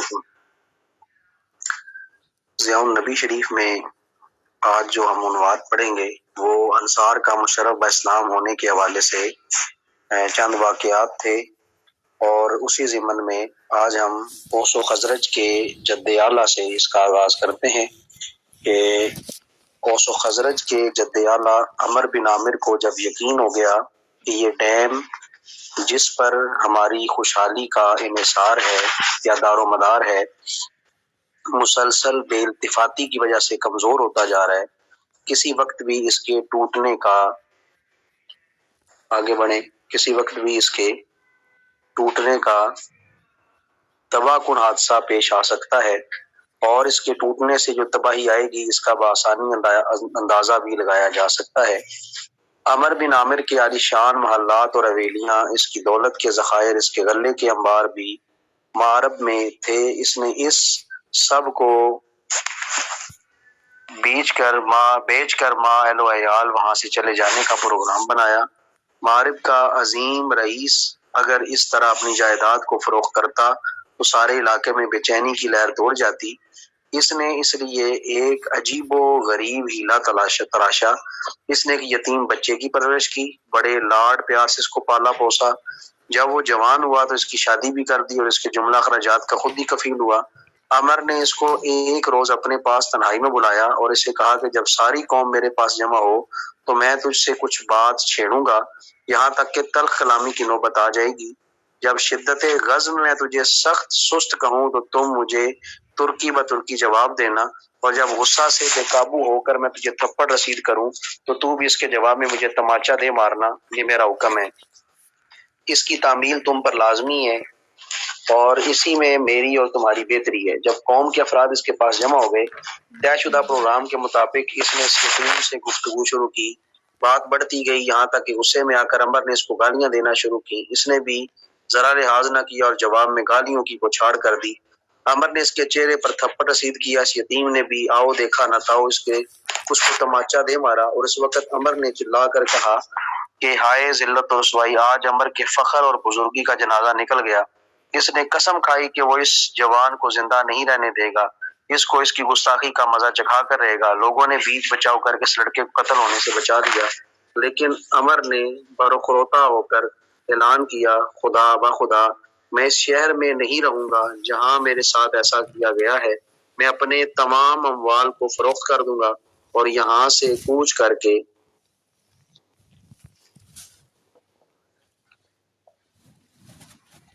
جو ہے وہ چلا جاؤں گا۔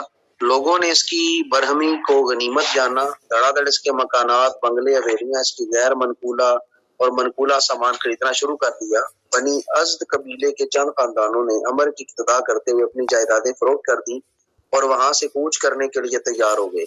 جب عمر اپنے اموال بیچنے سے فارغ ہوا تو اس نے لوگوں کو اپنے خدشات سے آگاہ کیا۔ بہت سے لوگ اس کے ساتھ ترک وطن پر آمادہ ہو گئے اور جو باقی رہ گئے طوفان آیا اور انہیں خس و خاشاک کی طرح بہا کر لے گیا۔ عامر اپنے فرزندوں اور بنی ازد کے قبائل کو ہمراہ لے کر روانہ ہوا اور یثرب کا رخ کیا۔ معرب سے رخت سفر باندھتے ہوئے اس نے تمام قبائل کے سامنے عرب کے مختلف علاقوں کی خصوصیات بیان کی تاکہ ہر قبیلہ اپنے پسندیدہ علاقے میں جا کر رہائش اختیار کر لے۔ اس لیے جو ہے اس نے کہا کہ تم میں سے جس کا حوصلہ بلند ہو، جس کی سواری کے اونٹ تند و مند ہو اور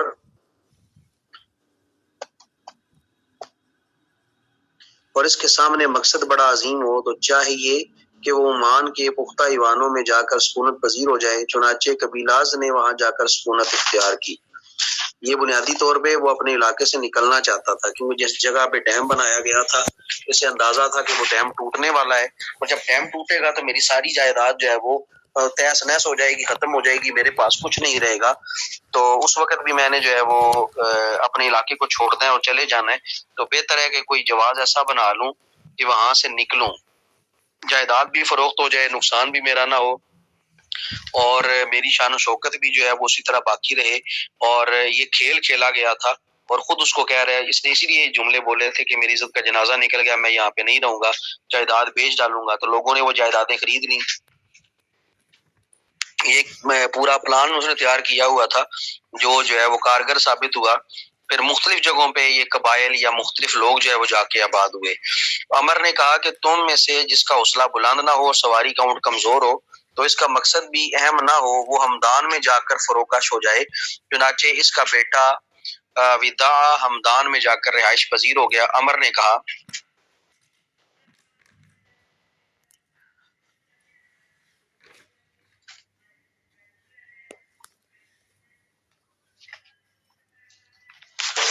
اور جو قبیلہ تم میں سے بہادر ہے، صاحب بصیرت ہے، جو زمانہ کے حادثات پر صبر کر سکتا ہے، اسے چاہیے کہ بطن مور میں جا کر ڈیرا ڈال دے۔ چنانچہ بنی خزا کے نے بطن مور کو اپنا جو ہے وہ وطن بنایا۔ پھر عمر نے کہا جو قبیلہ تم میں سے ایسے علاقے کا آرزو مند ہو جہاں کیچڑ میں مضبوط پہاڑیاں ہوں، قید سالی کے زمانے میں جہاں پھلدار درخت ہوں، تو وہ لاوا کے اس میدان میں جائے جہاں نخلستان ہے۔ چنانچہ اوس و خزرج نے اس علاقے میں آ کر رہائش اختیار کی۔ عمر نے کہا کہ اور جو شخص شراب اور خمیری روٹی کا شائق ہو اور دیبا اور ریشم کے کپڑے پہننا چاہتا ہو اور حکومت کا خواہ ہو تو وہ بصری اور سدیر کا رخ کرے۔ یہ شام کے 2 شہر ہیں اور وہاں آل جفنا بن غسان خیمہ زن ہوئے۔ عمر نے کہا جو قبیلہ باریک لباس، اعلیٰ نسل کے گھوڑے اور جو ہے وہ رزقوں کے خزانے چاہتا ہو وہ عراق میں جا کر سکونت پذیر ہو جائے۔ چنانچہ جزیمہ الابرش بنی غسان کے جو لوگ حیرہ میں آباد تھے وہ عراق میں منتقل ہو گئے۔ تو یہ اس نے اپنے تمام قبائل کو اس طرح منتشر کیا اور مختلف علاقوں میں بھیج دیا اور اپنی یہ سازش میں چال میں جو ہے وہ کامیاب ہو گیا۔ عمر بن عامر اپنے فرزندوں اور افراد خاندان اور بنی ازد کے قبائل کو ہمراہ لے کر مارب سے روانہ ہو گیا اور یثرب کا رخ کیا۔ یعنی عمر بن عامر جو خود تھا اب یہ اپنے فرزند لے کر، اپنے بیٹوں کو لے کر اور خاندان کے افراد لے کر اور بنی ازد کے قبیلے کو لے کر اس نے جو ہے وہ یثرب کا رخ کیا۔ راستے میں اس کا بھائی وداع بن عمر اس قافلہ سے جدا ہو کر ہمدان میں جا کر سکونت پذیر ہوا۔ یہ قافلہ جب سرات اور مکہ کے درمیانی علاقہ میں پہنچا تو ازد کے چند قبائل وہاں رک گئے۔ عمر کا ایک بیٹا عمران بھی وہیں ٹھہر گیا۔ اس قافلے نے اپنا سفر جاری رکھا یہاں تک کہ وہ ایک چشمہ پر پہنچے جس کا نام غسان تھا۔ یہاں سے لہی جس کا نام ربیہ بن حارثہ بن عمر بن حارثہ تھا وہ اس قافلے سے جدا ہو گیا۔ وہاں سے وہ مکہ آیا اور بنو جرہم کے بادشاہ عامر جرہمی کی بیٹی سے شادی کی۔ اس کے بطن سے وہ عمر بن لہی پیدا ہوا جس نے عرب میں بت پرستی کا آغاز کیا اور دین ابراہیمی میں طرح طرح کی تحریفیں کر کے اس کا حلیہ بگاڑ دیا۔ اس کی اولاد خزاعہ کے نام سے جو ہے وہ مشہور ہوئی۔ جو سب سے پہلا بت پرست تھا جس نے بت پرستی کا آغاز کیا وہ عمر بن لہی تھا، اور عمر بن لہی ہی وہ تھا جس کے نام پر جو ہے وہ پھر آگے قبیلہ اس کا مشہور ہوا یا اس کی اولاد جو ہے وہ مشہور ہوئی۔ اسے بنی خزاعہ قبیلہ کہا جاتا ہے کیونکہ اس کا باپ غسان کے چشمے سے اپنے قافلے سے جدا ہو گیا تھا، اس لیے ان کو جو ہے وہ خزاعہ کہا جاتا ہے۔ یہ قافلہ عمر بن عامر کی قیادت میں جس علاقے سے گزرتا اس کو اپنا زیر نگیں کرتا چلا جاتا۔ جب یہ لوگ مکہ کے نواح میں پہنچے تو اس وقت وہاں بنو جرہم کی بادشاہی تھی۔ انہوں نے بنو اسماعیل کو حرم کی تولیت سے محروم کر کے خود قبضہ کر لیا تھا۔ عمر کے بیٹے سالبہ نے بنی جرہم کو کہلا بھیجا ہم یمن سے ترک وطن کر کے یہاں آئے ہیں، جہاں سے بھی ہمارا قافلہ گزرا وہاں کے لوگوں نے بڑی فراخ دلی سے ہمارا استقبال کیا، ہم یہاں کچھ عرصہ ٹھہرنا چاہتے ہیں۔ اسی اثناء میں ہم اپنے نمائندے گرد و نواح کے علاقوں میں چھان بین کے لیے بھیجیں گے، جب ان کی طرف سے ہمیں اطلاع ملے گی جس علاقے میں اپنی رہائش مناسب سمجھیں گے وہاں چلے جائیں گے۔ بنو جرہم نے ان کو یہاں ٹھہرنے کی اجازت دینے سے انکار کیا۔ سالبہ نے دوبارہ انہیں کہلا بھیجا کہ ہمارے لیے یہاں رکنا ناگزیر ہے، یعنی ہم نے رکنا ہی رکنا ہے، مجبوری ہے ہماری، اگر تم خوشی سے ہمیں اجازت دے دو تو ہم تمہارے شکر گزار ہوں گے، پانی اور چراگاہ میں تمہیں مساوی حق دیں گے، اور اگر تم بخوشی اجازت نہیں دو گے تو ہم اپنی قوت بازو سے یہاں ٹھہریں گے، پھر تمہارے مویشیوں کو متروکہ چراگاہوں میں چرنے کی اجازت ہوگی اور پینے کے لیے تمہیں گدلے پانی پر قناعت کرنا ہوگی۔ اگر تم ہم سے جنگ کرو گے تو ہم اس کے لیے تیار ہیں، اور ہم نے تم پر غلبہ پا لیا تو تمہاری عورتوں کو قید کر کے اپنی باندیاں جو ہے وہ بنا لیں گے، تمہارے مردوں کو تہتے کر دیں گے اور آئندہ تم میں سے کسی کو حرم میں قدم رکھنے کی اجازت نہیں ہوگی۔ بنو جرم نے اس دھمکی کی بھی پرواہ نہ کی۔ فریقین میں جنگ چھڑ گئی اور مسلسل 3 دن تک یہ جنگ جاری رہی۔ بنو جرہم کو شکست فاش ہوئی، ان کی کثیر تعداد ماری گئی، چند آدمی بھاگ کر جان بچا سکے۔ سالبہ اپنے ہمراہیوں کے ساتھ 1 سال تک مکہ کے نواح میں خیمہ زن رہا۔ اس عرصہ میں انہیں بخار نے آ لیا۔ جب ملک کے یہ باشندے تھے وہاں بخار نام کی کوئی بیماری ہی نہ تھی، انہوں نے زیادہ دیر وہاں ٹھہرنا مناسب نہ سمجھا۔ ہر قبیلہ نے اپنے لیے جو علاقہ پسند کیا تھا ادھر روانہ ہو گیا۔ اوس و خزرج جو حارثہ بن سالبہ بن عمر بن عامر کے فرزند تھے وہ یثرب کی طرف روانہ ہوئے اور وہاں جا کر رہائش پذیر ہو گئے۔ علامہ یاقوت حموی رحمۃ اللہ تعالیٰ علیہ کی تحقیق یہ ہے کہ جب یہ قافلہ یمن سے روانہ ہوا تو سالبہ نے وہاں سے ہی حجاز کا رخ کیا تھا اور سالبہ اور ذیقار کے درمیانی علاقہ میں اقامت اختیار کی۔ اسی کے نام سے یہ علاقہ سالبیہ کے نام سے مشہور ہوا۔ وہ خود اس کی ساری اولاد اور اس کے ساتھی یہیں فروکش ہو گئے۔ جب یہ لوگ خوب پھلے پھولے، ان کی تعداد میں کافی اضافہ ہو گیا اور اولاد کی کثرت کی وجہ سے وہ اپنے آپ کو طاقتور محسوس کرنے لگے، تو انہوں نے سالبیہ سے رخصت رخت سفر باندھا اور یثرب میں آ کر خیمہ زن ہوئے۔ یہود کے قبائل یثرب میں پہلے سے سکونت پذیر تھے، ان کے درمیان وہ بھی رہنے لگے۔ یہودیوں کی کئی آبادیاں یثرب میں سے باہر بھی تھیں، یعنی خیبر، تیمہ، وادی القرا وغیرہ۔ اوس و خزرج کے بعض افراد وہاں چلے گئے، لیکن ان کی اکثریت یثرب میں ہی آباد ہو گئی۔ یہ یثرب میں جو ابھی مدینہ طیبہ ہے، اس میں اوس و خزرج کے آباد ہونے کی پوری داستان ہے، یہ کس طرح لوگ جو ہے وہ اوس و خزرج جو ہے وہ یہاں پہ آباد ہوئے۔ نسب قحطان، اس کو جو ہے وہ چھوڑ دیں، آگے بڑھیں،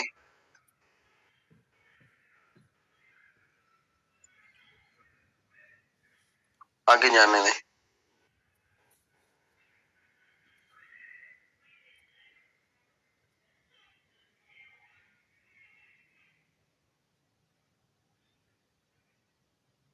بس جنگ بواس یہاں سے ہم شروع کریں گے۔ پیچھے جو بھی ہے اوس و خزرج کے حوالے سے جو ہے وہ سارا ذکر کیا گیا ہے کہ ان کے درمیان جو لڑائیاں تھیں وہ کیوں تھیں، کیا وجہ تھی، اوس کون تھا، خزرج کون تھا، اور ان کے درمیان لڑائیوں کی وجہ کیا تھی، یہ ہمارا موضوع نہیں ہے۔ سب سے پہلے ہم جنگ بواس کی طرف جو ہے وہ بڑھتے ہیں۔ ہجرت سے 4-5 سال پہلے یثرب میں ایک اہم واقعہ رونما ہوا، جسے کتب تاریخ میں جنگ بواس کے نام سے یاد کیا جاتا ہے۔ بواس ایک جگہ کا نام ہے، بعض اسے قلعے کا نام دیتے ہیں، اور بعض کے نزدیک یہ کھیت تھا جو بواس کے نام سے مشہور تھا۔ اور المنجد میں اس کی وضاحت یوں کی گئی، المنجد یہ لغت عرب کی ایک کتاب ہے، جس میں جس طرح ڈکشنری ہم کہتے ہیں آکسفورڈ کی جیسا ڈکشنری ہے، اس طرح عربی کی جو ڈکشنری ہے اسے منجد کہا جاتا ہے۔ مدینہ طیبہ کے نواح میں ایک موضع کا نام تھا، جہاں یہود کا قبیلہ بنو قریظہ آباد تھا۔ اس موضع کو اسی جنگ کی وجہ سے شہرت ملی جو اوس و خزرج قبیلوں میں یہودیوں کی دسیسہ کاری کے باعث لڑی گئی تھی۔ یہ ہجرت سے چند سال پہلے کا جو ہے وہ واقعہ ہے۔ تو اوس و خزرج کے دو قبیلوں کے درمیان اس مقام پر سخت خونریز جنگ ہوئی، جس میں فریقین کے نامی گرامی بہادر اور رئیس مارے گئے۔ اس جنگ میں قبیلہ اوس کے سردار کا نام خدیر تھا، جو کہ حضرت اسید کا جو ہے وہ والد تھا، اسید بن خدیر۔ یہ بھی اسی جنگ میں مقتول ہوا، اسے خدیر الکتائب کہا جاتا تھا۔ قبیلہ خزرج کے سردار کا نام عمر بن نعمان البیادی تھا، یہ بھی اسی جنگ میں مارا گیا۔ لڑائی کے آغاز میں خزرج کی فتح کے آثار نمایاں تھے، آخر میں اوس کا پلڑا بھاری ہو گیا اور وہ فتح یاب ہوئے، لیکن دونوں قبیلوں کا ناقابل تلافی جو ہے وہ نقصان ہوا۔ بڑے بڑے سردار اور جو جنگ جو بہادر تھے موت کے گھاٹ اتار دیے گئے۔ یہ سب یہودی قبائل کی سازشوں کا نتیجہ تھا۔ رحمت عالم صلی اللہ علیہ وآلہ وسلم کی یثرب میں تشریف آوری سے جب یہ لوگ مشرف با اسلام ہوئے تو انہیں اخوت اور محبت کے رشتہ میں پرو دیا گیا اور یہ بھائی بھائی بن گئے۔ پھر بھی یہودین میں فتنہ فساد کی آگ بھڑکانے سے باز نہ آتے تھے۔ یہ یہودی جب سے دھتکارے گئے اور نکالے گئے، وادی طیہ میں قید کیے گئے، اس کے بعد پھر ان کو جو ہے وہ جگہ جگہ جو ہے وہ اللہ تعالیٰ کی طرف سے رسوا کیا گیا، ذلیل کیا گیا۔ یہ تب سے اسی طرح کی حرکتیں کرتے ہیں اور آج تک ان کا یہی جو ہے وہ وتیرہ ہے، اور سب سے یوں سمجھ لیں گندی ترین جو مخلوق ہے، گندی ترین قوم ہے ذہنیت کے اعتبار سے، چالوں سازشوں کے اعتبار سے، وہ جو ہے یہ یہودی قوم ہے جو اپنے آپ کو بنی اسرائیل کہتے ہیں۔ تو یہ اس عالم اسلام کے سب سے بڑے پہلے بھی دشمن تھے اور اب بھی دشمن ہے، اور یہ قیامت تک دشمن رہیں گے۔ عیسائیوں میں اتنا دم خم نہیں جتنا یہ یہودیوں کے اندر جو ہے وہ دم خم ہے، سازشوں کے حوالے سے، چالوں کے حوالے سے، یعنی یوں سمجھ لیں کہ شیطان ان سے سیکھ کے آگے چلتا ہے۔ تو یہ اس لیول کے جو ہے وہ لوگ تھے، اور یہ اس وقت بھی باز نہیں آتے تھے۔ اب جو ہے ظاہری بات ہے، اب تو پھر ان کا جو ہے وہ لیول ہی اور ہے، اب تو ان کی ذہنیت ہی اور طرح کی ہے، اب تو یہ پوری دنیا پہ جو ہے وہ قابض ہیں۔ تو یہ کس طرح پوری دنیا کو ٹیکل کرتے ہیں، یہ آپ کے سامنے معاملات ہیں سارے۔ جس طرح بنیادی طور پہ سلطنت عثمانیہ کو گرا کر اسرائیل کی بنیاد رکھی گئی تھی، تو یہ ساری وہی سازشیں کار فرما ہیں۔ تو اگر آپ تھوڑا سا تاریخ کا مطالعہ کریں اس حوالے سے، جو سقوط سلطنت عثمانیہ ہے، اگر کتاب آپ کو کہیں سے میسر آ جاتی ہے تو یہ کتاب اگر آپ پڑھیں تو آپ کو خود اندازہ ہوگا کہ کس طرح یہودیوں نے اپنے اپنے نمائندگان کے ذریعے اور خواتین کے ذریعے سازشیں کی، چالیں چلیں، اور مسلمانوں کے درمیان لڑائی، جنگ، فتنہ و فساد جو ہے وہ قائم کیا۔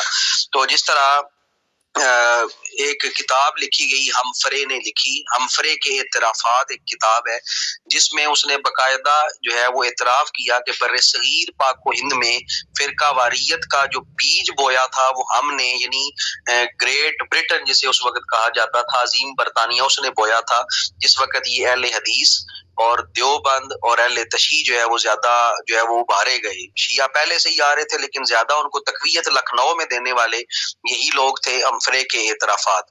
اور جو شیعہ مسلک بنا ہے یہ عبداللہ ابن سبا ایک یہودی تھا، جس یہودی کے ایما پر یہ فرقہ جو ہے وہ پروان چڑھا، اور عبداللہ ابن سبا وہ آدمی تھا جس نے سب سے پہلے خمس کا مسئلہ چھیڑا، اور شیعے آج تک خمس کے پیچھے بھاگتے ہیں۔ خمس سادات کا حق ہے، سادات کو خمس ملنا چاہیے، سورہ انفال کی جو آیت ہے اس کے مطابق۔ پھر اس نے دوسرا حضرت علی المرتضیٰ کی خلافت کا مسئلہ چھیڑا، تو شیعہ آج تک اس مسئلے کے پیچھے ہیں۔ باغ فدق کا مسئلہ بھی عبداللہ ابن سبا یہودی کا چھیڑا ہوا ہے، تو یہ بنیادی طور پہ اگر دیکھا جائے تو یہ عبداللہ ابن سبا یہودی ہی کے عقائد، نظریات، افکار لے کر یہ پوری ذریت اور اہل تشیع جو ہے وہ پھر رہے ہوتے ہیں۔ تو اللہ تعالیٰ ان سے جو ہے وہ پوری امت کو محفوظ فرمائے۔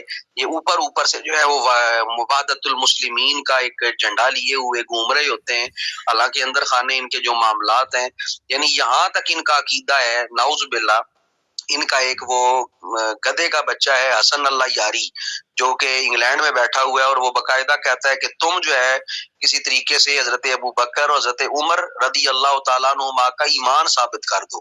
تو اس طرح کے یہ لوگ جو ہے وہ موجود ہے، اور اگر میں آپ کو وہ ویڈیو شیئر بھی نہیں کرنا چاہتا، لیکن اس نے ایک جو ہے وہ یہ کلپ چڑھائے ہوئے ہیں، اور وہ باقاعدہ بحث مباحثہ اور اس طرح کی چیزیں جو ہے وہ چلا رہا ہے۔ تو یہ وہ سارے پس منظر ہے جو یہودیوں کے تیار کرتا ہے، اور آج تک مسلمانوں سے ان چیزوں کا بدلہ لیا جا رہا ہے۔ اور دیکھیں یہ زیادہ خلاف حضرت عمر کے ہیں، اس کی وجہ حضرت عمر نے رومیوں کی جو کمر توڑی تھی، حضرت عمر نے جو کیسر و کسریٰ اور ایران کی کمر توڑی تھی، اور اسی وجہ سے یہ لوگ آج تک حضرت عمر فاروق رضی اللہ تعالیٰ عنہ کے مخالف ہیں، کیونکہ حضرت عمر فاروق رضی اللہ تعالیٰ عنہ نے ان کو صحیح جو ہے وہ تباہ و برباد کیا تھا۔ جس طرح حق ہوتا تھا اسلام کے پرچار کا، آپ نے اس طرح جو ہے وہ اسلام کا جھنڈا ان کی زمینوں میں گاڑ کے نبی پاک صلی اللہ علیہ وآلہ وسلم کی بشارت کو سچا ثابت کر دیا، آپ کی غیب کی خبر کو ثابت کر دیا کہ اللہ تعالیٰ نے مجھے کیسر و کسریٰ کی بھی کنجیاں عطا فرمائی۔ حضرت عمر کے دور میں کیسر و کسریٰ کو فتح کیا گیا، اور یہ سارا سیرا جو ہے وہ حضرت عمر فاروق اور حضرت خالد ابن ولید رضی اللہ تعالیٰ عنہما کے سر ہے، جنہوں نے اسلامی ریاست میں اتنا جو ہے وہ اضافہ کیا، اور مسلمانوں میں جو ہے وہ انہوں نے اضافہ کیا۔ تو یہ یہودی اس وقت بھی چالے چلتے رہے ہیں، اب بھی چالے چلتے رہے ہیں۔ اب جو یہودی ان کے درمیان جو آگ بھڑکاتے رہے، جب بھی انہیں موقع ملتا وہ انہیں مشتعل کرنے کی کوششیں کرتے، لیکن نبی کریم صلی اللہ علیہ وآلہ وسلم کی بر وقت چارہ گری سے یہودیوں کو ہمیشہ ناکامی کا منہ دیکھنا پڑتا۔ قبائل انصار میں اشاعت اسلام کا آغاز، جو انصاری قبائل ہیں ان میں کس طرح جو ہے وہ اسلام کی اشاعت کا آغاز ہوا۔ نبوت کا 11واں سال ہے، اور موسم حج جو ہے وہ قریب آ گیا، یعنی حج کا موسم قریب آ گیا ہے۔ جزیرہ عرب کے دور دراز علاقوں سے لوگ فریضہ حج کی ادائیگی کے لیے مکہ پہنچ رہے ہیں۔ دین فطرت کے جو ہے وہ مبلغ دل نواز صلی اللہ علیہ وآلہ وسلم، مبلغ دل نواز یعنی نبی پاک صلی اللہ علیہ وسلم، یہ آپ جو ہے وہ اس پہ دستور ہر قبیلہ کی قیام گاہ میں تشریف لے جاتے ہیں، ان کو اسلام کی دعوت دیتے ہیں، لیکن وہ سرد موری جو ہے وہ وہی بے رخی ہے جس کا مظاہرہ یہ لوگ کئی سالوں سے کرتے آ رہے ہیں۔ ایک دن حضور صلی اللہ علیہ وآلہ وسلم عقبہ کے پاس پہنچے تو وہاں بنی خزرج کے گروہ سے ملاقات ہو جاتی ہے۔ ان سے پوچھا من انتم، تم لوگ کون ہو؟ انہوں نے جواب دیا کہ ہم قبیلہ خزرج کے چند افراد ہیں۔ حضور صلی اللہ علیہ وآلہ وسلم نے پھر پوچھا کہ تم وہ لوگ ہو جن کی یہود سے دوستی ہے؟ انہوں نے اس بات میں جواب دیا۔ نبی مکرم صلی اللہ علیہ وسلم نے فرمایا ذرا بیٹھ نہیں جاتے ہو، کچھ باتیں کر لیں۔ انہوں نے کہا بصر و چشم جو ہے وہ آپ بات کیجئے۔ تو یہاں پر جو پہلی ہیڈنگ دی گئی عقبہ، تو پہاڑوں کے اوپر چڑھنے کا کٹن راستہ، وہ راستہ جو پہاڑ کی چوٹی کی طرف جاتا ہے اسے جو ہے وہ عقبہ کہا جاتا ہے، ٹھیک ہے۔ تو انہوں نے یہاں پر کچھ جو ہے وہ وضاحتیں کی ہیں، کچھ چیزیں یہاں پہ لکھی گئی ہیں۔ تو مینا اور مکہ کے درمیان ایک اونچا ٹیلہ ہے جو عقبہ کے نام سے موسوم ہے، جس کا پیچھے آپ نے پیراگراف ابھی پڑھا ہے۔ بس وہ لوگ حضور کے پاس بیٹھ گئے، حضور صلی اللہ علیہ وسلم نے انہیں اللہ تعالیٰ کی توحید پر ایمان لانے کی دعوت دی، اسلام کی بنیادی تعلیمات سے آگاہ کیا، پھر ان کے سامنے چند آیات قرآنی کی تلاوت فرمائی۔ ان لوگوں کی خوش قسمتی یہ تھی کہ ان کے شہر میں چند یہودی قبائل بھی آباد تھے، وہ لوگ صاحب علم اور اہل کتاب تھے، جبکہ انصار کے قبائل بت پرست تھے۔ اکثر ان کے درمیان چھیڑ چھاڑ رہتی تھی۔ جب جنگ کی نوبت آتی تو یہودی نے دھمکیاں دیتے، کہتے ہیں قریب ایک نبی تشریف لانے والا ہے، ہم اس پر ایمان لے آئیں گے اور اس کی پیروی کریں گے، پھر ہم تمہیں اس طرح بے دریغ قتل کریں گے جس طرح جو ہے وہ عاد ارم کو قتل کیا گیا تھا۔ یہ دونوں قومیں عاد اور ارم، ٹھیک ہے، ان دونوں کو جو ہے وہ قتل کیا گیا تھا۔ یہود کی اس قسم کی باتوں سے انصار بھی ایک نبی سے متعارف تھے، اس کا ذکر بار بار سنتے رہتے تھے جس کی آمد متوقع تھی، یعنی آپس میں لڑائی کرتے، دھمکیاں دیتے تھے یہودی ان کو کہ ایک نبی آئے گا، جب ہم اس پہ ایمان لیں گے پھر ہم تمہیں بتائیں گے۔ تو یہ اس دھمکی کا بڑا فائدہ جو ہے ہوا، اور یہ بڑی مؤثر دھمکی ثابت ہوئی کہ جب انہوں نے نبی پاک صلی اللہ علیہ وسلم کی یہ دعوت سنی، اسلام قبول کرنے کی دعوت دی، تو وہ آپس میں کہنے لگے کہ یہ وہی نبی معلوم ہوتا ہے جس کی آمد کی دھمکیاں یہود ہمیں جو ہے وہ آئے روز دیتے رہتے ہیں، جلدی سے ان پر ایمان لیں، ایسا نہ ہو کہ یہودی ان پر ایمان لے آئے ہم پر سبقت لے جائے۔ چنانچہ ان سب نے حضور کی دعوت دل و جان سے قبول کر لی، اور سارے کے سارے جو قبیلے کے لوگ تھے وہ سارے کے سارے جو ہے وہ مشرف با اسلام ہو گئے۔ تو یہ نبی پاک صلی اللہ علیہ وآلہ وسلم کی سب سے پہلی جو ہے فتح تھی۔ پھر انہوں نے گزارش کی، یا رسول اللہ صلی اللہ علیہ وسلم، ہماری قوم میں عداوت و بغض کے شعلے صدیوں سے بھڑک رہے ہیں، بائی میں دشمنیوں نے ہمیں پارا پارا کر دیا ہے، ہم انہیں حضور کے یہ پیغام پہنچائیں گے، جس دین پر ہم ایمان لائے انہیں بھی ترغیب دیں گے وہ بھی اس کو قبول کر لیں، متفقہ طور پر سب ایمان لے آئیں، تو پھر ہمارے ہاں حضور سے بڑھ کر کوئی معزز اور محترم نہ ہوگا۔ انہوں نے آئندہ سال پھر شرف باریابی حاصل کرنے کا وعدہ کیا اور اپنے قلوب و اذہان کو نور اسلام سے منور کر کے اپنے وطن یثرب لوٹ گئے۔ زمانہ جاہلیت میں اہل عرب فریضہ حج ادا کرنے کے لیے ماہ ذی الحجہ میں مکہ مکرمہ آیا کرتے، لیکن عمرہ ادا کرنے کے لیے 2 ماہ رجب میں یہاں پہنچتے، گویا سال میں 2 مرتبہ مختلف علاقوں کے عرب قبائل مکہ میں حاضری دیتے۔ حاکم نے مستدرک میں لکھا کہ خزرج نے کہ یہ 6 افراد ماہ رجب میں عمرہ کرنے کے لیے یہاں آئے ہوئے تھے، اور اللہ تعالیٰ کی خصوصی نوازش نے انہیں اپنے حبیب کی خدمت میں حاضر کر دیا اور ان کے دلوں میں حضور کی دعوت قبول کرنے کے لیے کشادہ کر دیا۔ یعنی اب یہاں پہ یہ ذکر کیا جا رہا ہے 6 لوگ تھے، تعداد میں جو ہے وہ اختلاف ہے، پھر ان کے نام بھی ہیں۔ سب سے پہلے جنہوں نے اسلام قبول کیا بنی خزرج کے وہ 6 افراد، ان میں ان کے نام یہاں پہ ذکر کیے گئے، ابو امامہ اسعد بن زرارہ، دوسرے عوف بن حارث، رافع بن مالک بن اجلان، قطبہ بن عامر بن حدیدہ، عقبہ بن عامر اور جابر بن عبداللہ بن رعاب۔ تو یہ جو ہے یہ 6 اشخاص تھے جنہوں نے سب سے پہلے جو ہے وہ اسلام قبول کیا، اور شعبی زوری وغیرہ ہما نے بھی ابن اسحاق سے جو ہے وہ اتفاق کیا ہے اور کہا ہے کہ اس رات ایمان لانے والوں کی تعداد 6 تھی اور سارے خزرج قبیلہ کے جو ہے وہ افراد تھے۔ موسیٰ بن عقبہ مشہور سیرت نگار کی تحقیق کے مطابق ان کی تعداد 8 تھی۔ وطن پہنچ کر انہوں نے نبی پاک صلی اللہ علیہ وسلم کے ساتھ اپنی ملاقات کا حال اپنی پوری قوم کو، اپنے پورے قبیلوں کو جو ہے وہ سنایا۔ اس نے نئے دین سے انہیں متعارف کرایا، نیز انہیں آگاہ کیا کہ انہوں نے اسلام کو قبول کر لی ہے۔ وہ اپنی قوم کے افراد کو بھی اسلام قبول کرنے کی دعوت دی۔ جو لوگ نبی مکرم صلی اللہ علیہ وآلہ وسلم اور دین اسلام سے اب تک نہ واقف تھے، ان لوگوں کی کوششوں سے وہ بھی متعارف ہو گئے۔ گھر گھر میں حضور کا ذکر خیر ہونے لگا تھا، اور آئندہ سال یعنی بعثت کے 12ویں سال حج کے دنوں میں انصار کے 12 آدمی عازم مکہ ہوئے۔ ان میں ایک اسد بن زرارہ تھے، عوف بن حارث تھے، معاذ بن حارث تھے، یہ 3 جو ہے وہ پہلے تھے، اور باقی جو ہے وہ نئے لوگ شامل ہوئے، رافع بن مالک، زکوان بن عبد القیس، عبادہ بن صامت، یزید بن سالبہ، عباس بن عبادہ، عقبہ بن عامر، عتبہ بن عامر۔ گزشتہ سال 6 خوش نصیب جو ہے وہ مشرف اسلام ہوئے، ان میں سے 5 ان 12 افراد میں شامل تھے جو اس سال حاضر ہوئے۔ صرف حضرت جابر بن عبداللہ حاضر نہ ہو سکے، یہ 10 خزرجی تھے، اور بنی اوس سے یہ 2 صاحبان حاضر ہوئے، امیم بن سائدہ، ابو الحسن بن التہمان، یہ 12 افراد حضور کی خدمت اقدس میں حاضری کا شرف حاصل کرنے کے لیے حج کے موسم میں مکہ مکرمہ پہنچے اور عقبہ کے مقام پر حضور سے ملاقات جو ہے وہ نصیب ہوئی۔ سب نے حضور کے دستے ہدایت پر جو ہے وہ بیعت کیا۔ حضرت عبادہ میں سامت فرماتے ہیں کہ میں ان لوگوں میں شامل تھا جنہوں نے بیعت عقبہ اولیٰ میں جو ہے وہ شرکت کی، ہماری تعداد 12 تھی، اور بیعت کی تفصیل جو ہے وہ آگے آپ نے بیان کی ہے کہ ہم نے رسول اللہ صلی اللہ علیہ وآلہ وسلم کے دستے مبارک پر بیعت کی کہ ہم اللہ تعالیٰ کے ساتھ کسی کو شریک نہیں ٹھہرائیں گے، ہم چوری نہیں کریں گے، ہم بدکاری نہیں کریں گے، ہم اپنی اولاد کو قتل نہیں کریں گے، اور انہیں جو ہے وہ اور نہیں لگائیں گے جھوٹا الزام جو انہوں نے گھڑ لیا ہو اپنے ہاتھوں اور پاؤں کے درمیان، اور آپ کی نافرمانی نہیں کریں گے، کسی نیک کام یعنی کسی بھی نیک کام میں آپ کی نافرمانی جو ہے وہ ہم نہیں کریں گے۔ ان امور پر بیعت لینے کے بعد حضور نے فرمایا کہ تم نے اس معاہدے کو پورا کیا تو تمہیں جنت ملے گی، اور اگر تم نے کسی شرط کو پورا نہ کیا تو تمہارا معاملہ اللہ کے سپرد ہوگا، چاہے تمہیں عذاب دے اور چاہے تمہیں بخش دے۔ یہ الفاظ ہے فبایعنا رسول اللہ صلی اللہ علیہ وآلہ وسلم علی بیعۃ النساء وذالک، تو آپ نے جو ہے وہ دستے مبارک پر جو ہے وہ بیعت دی ہے، ٹھیک ہے۔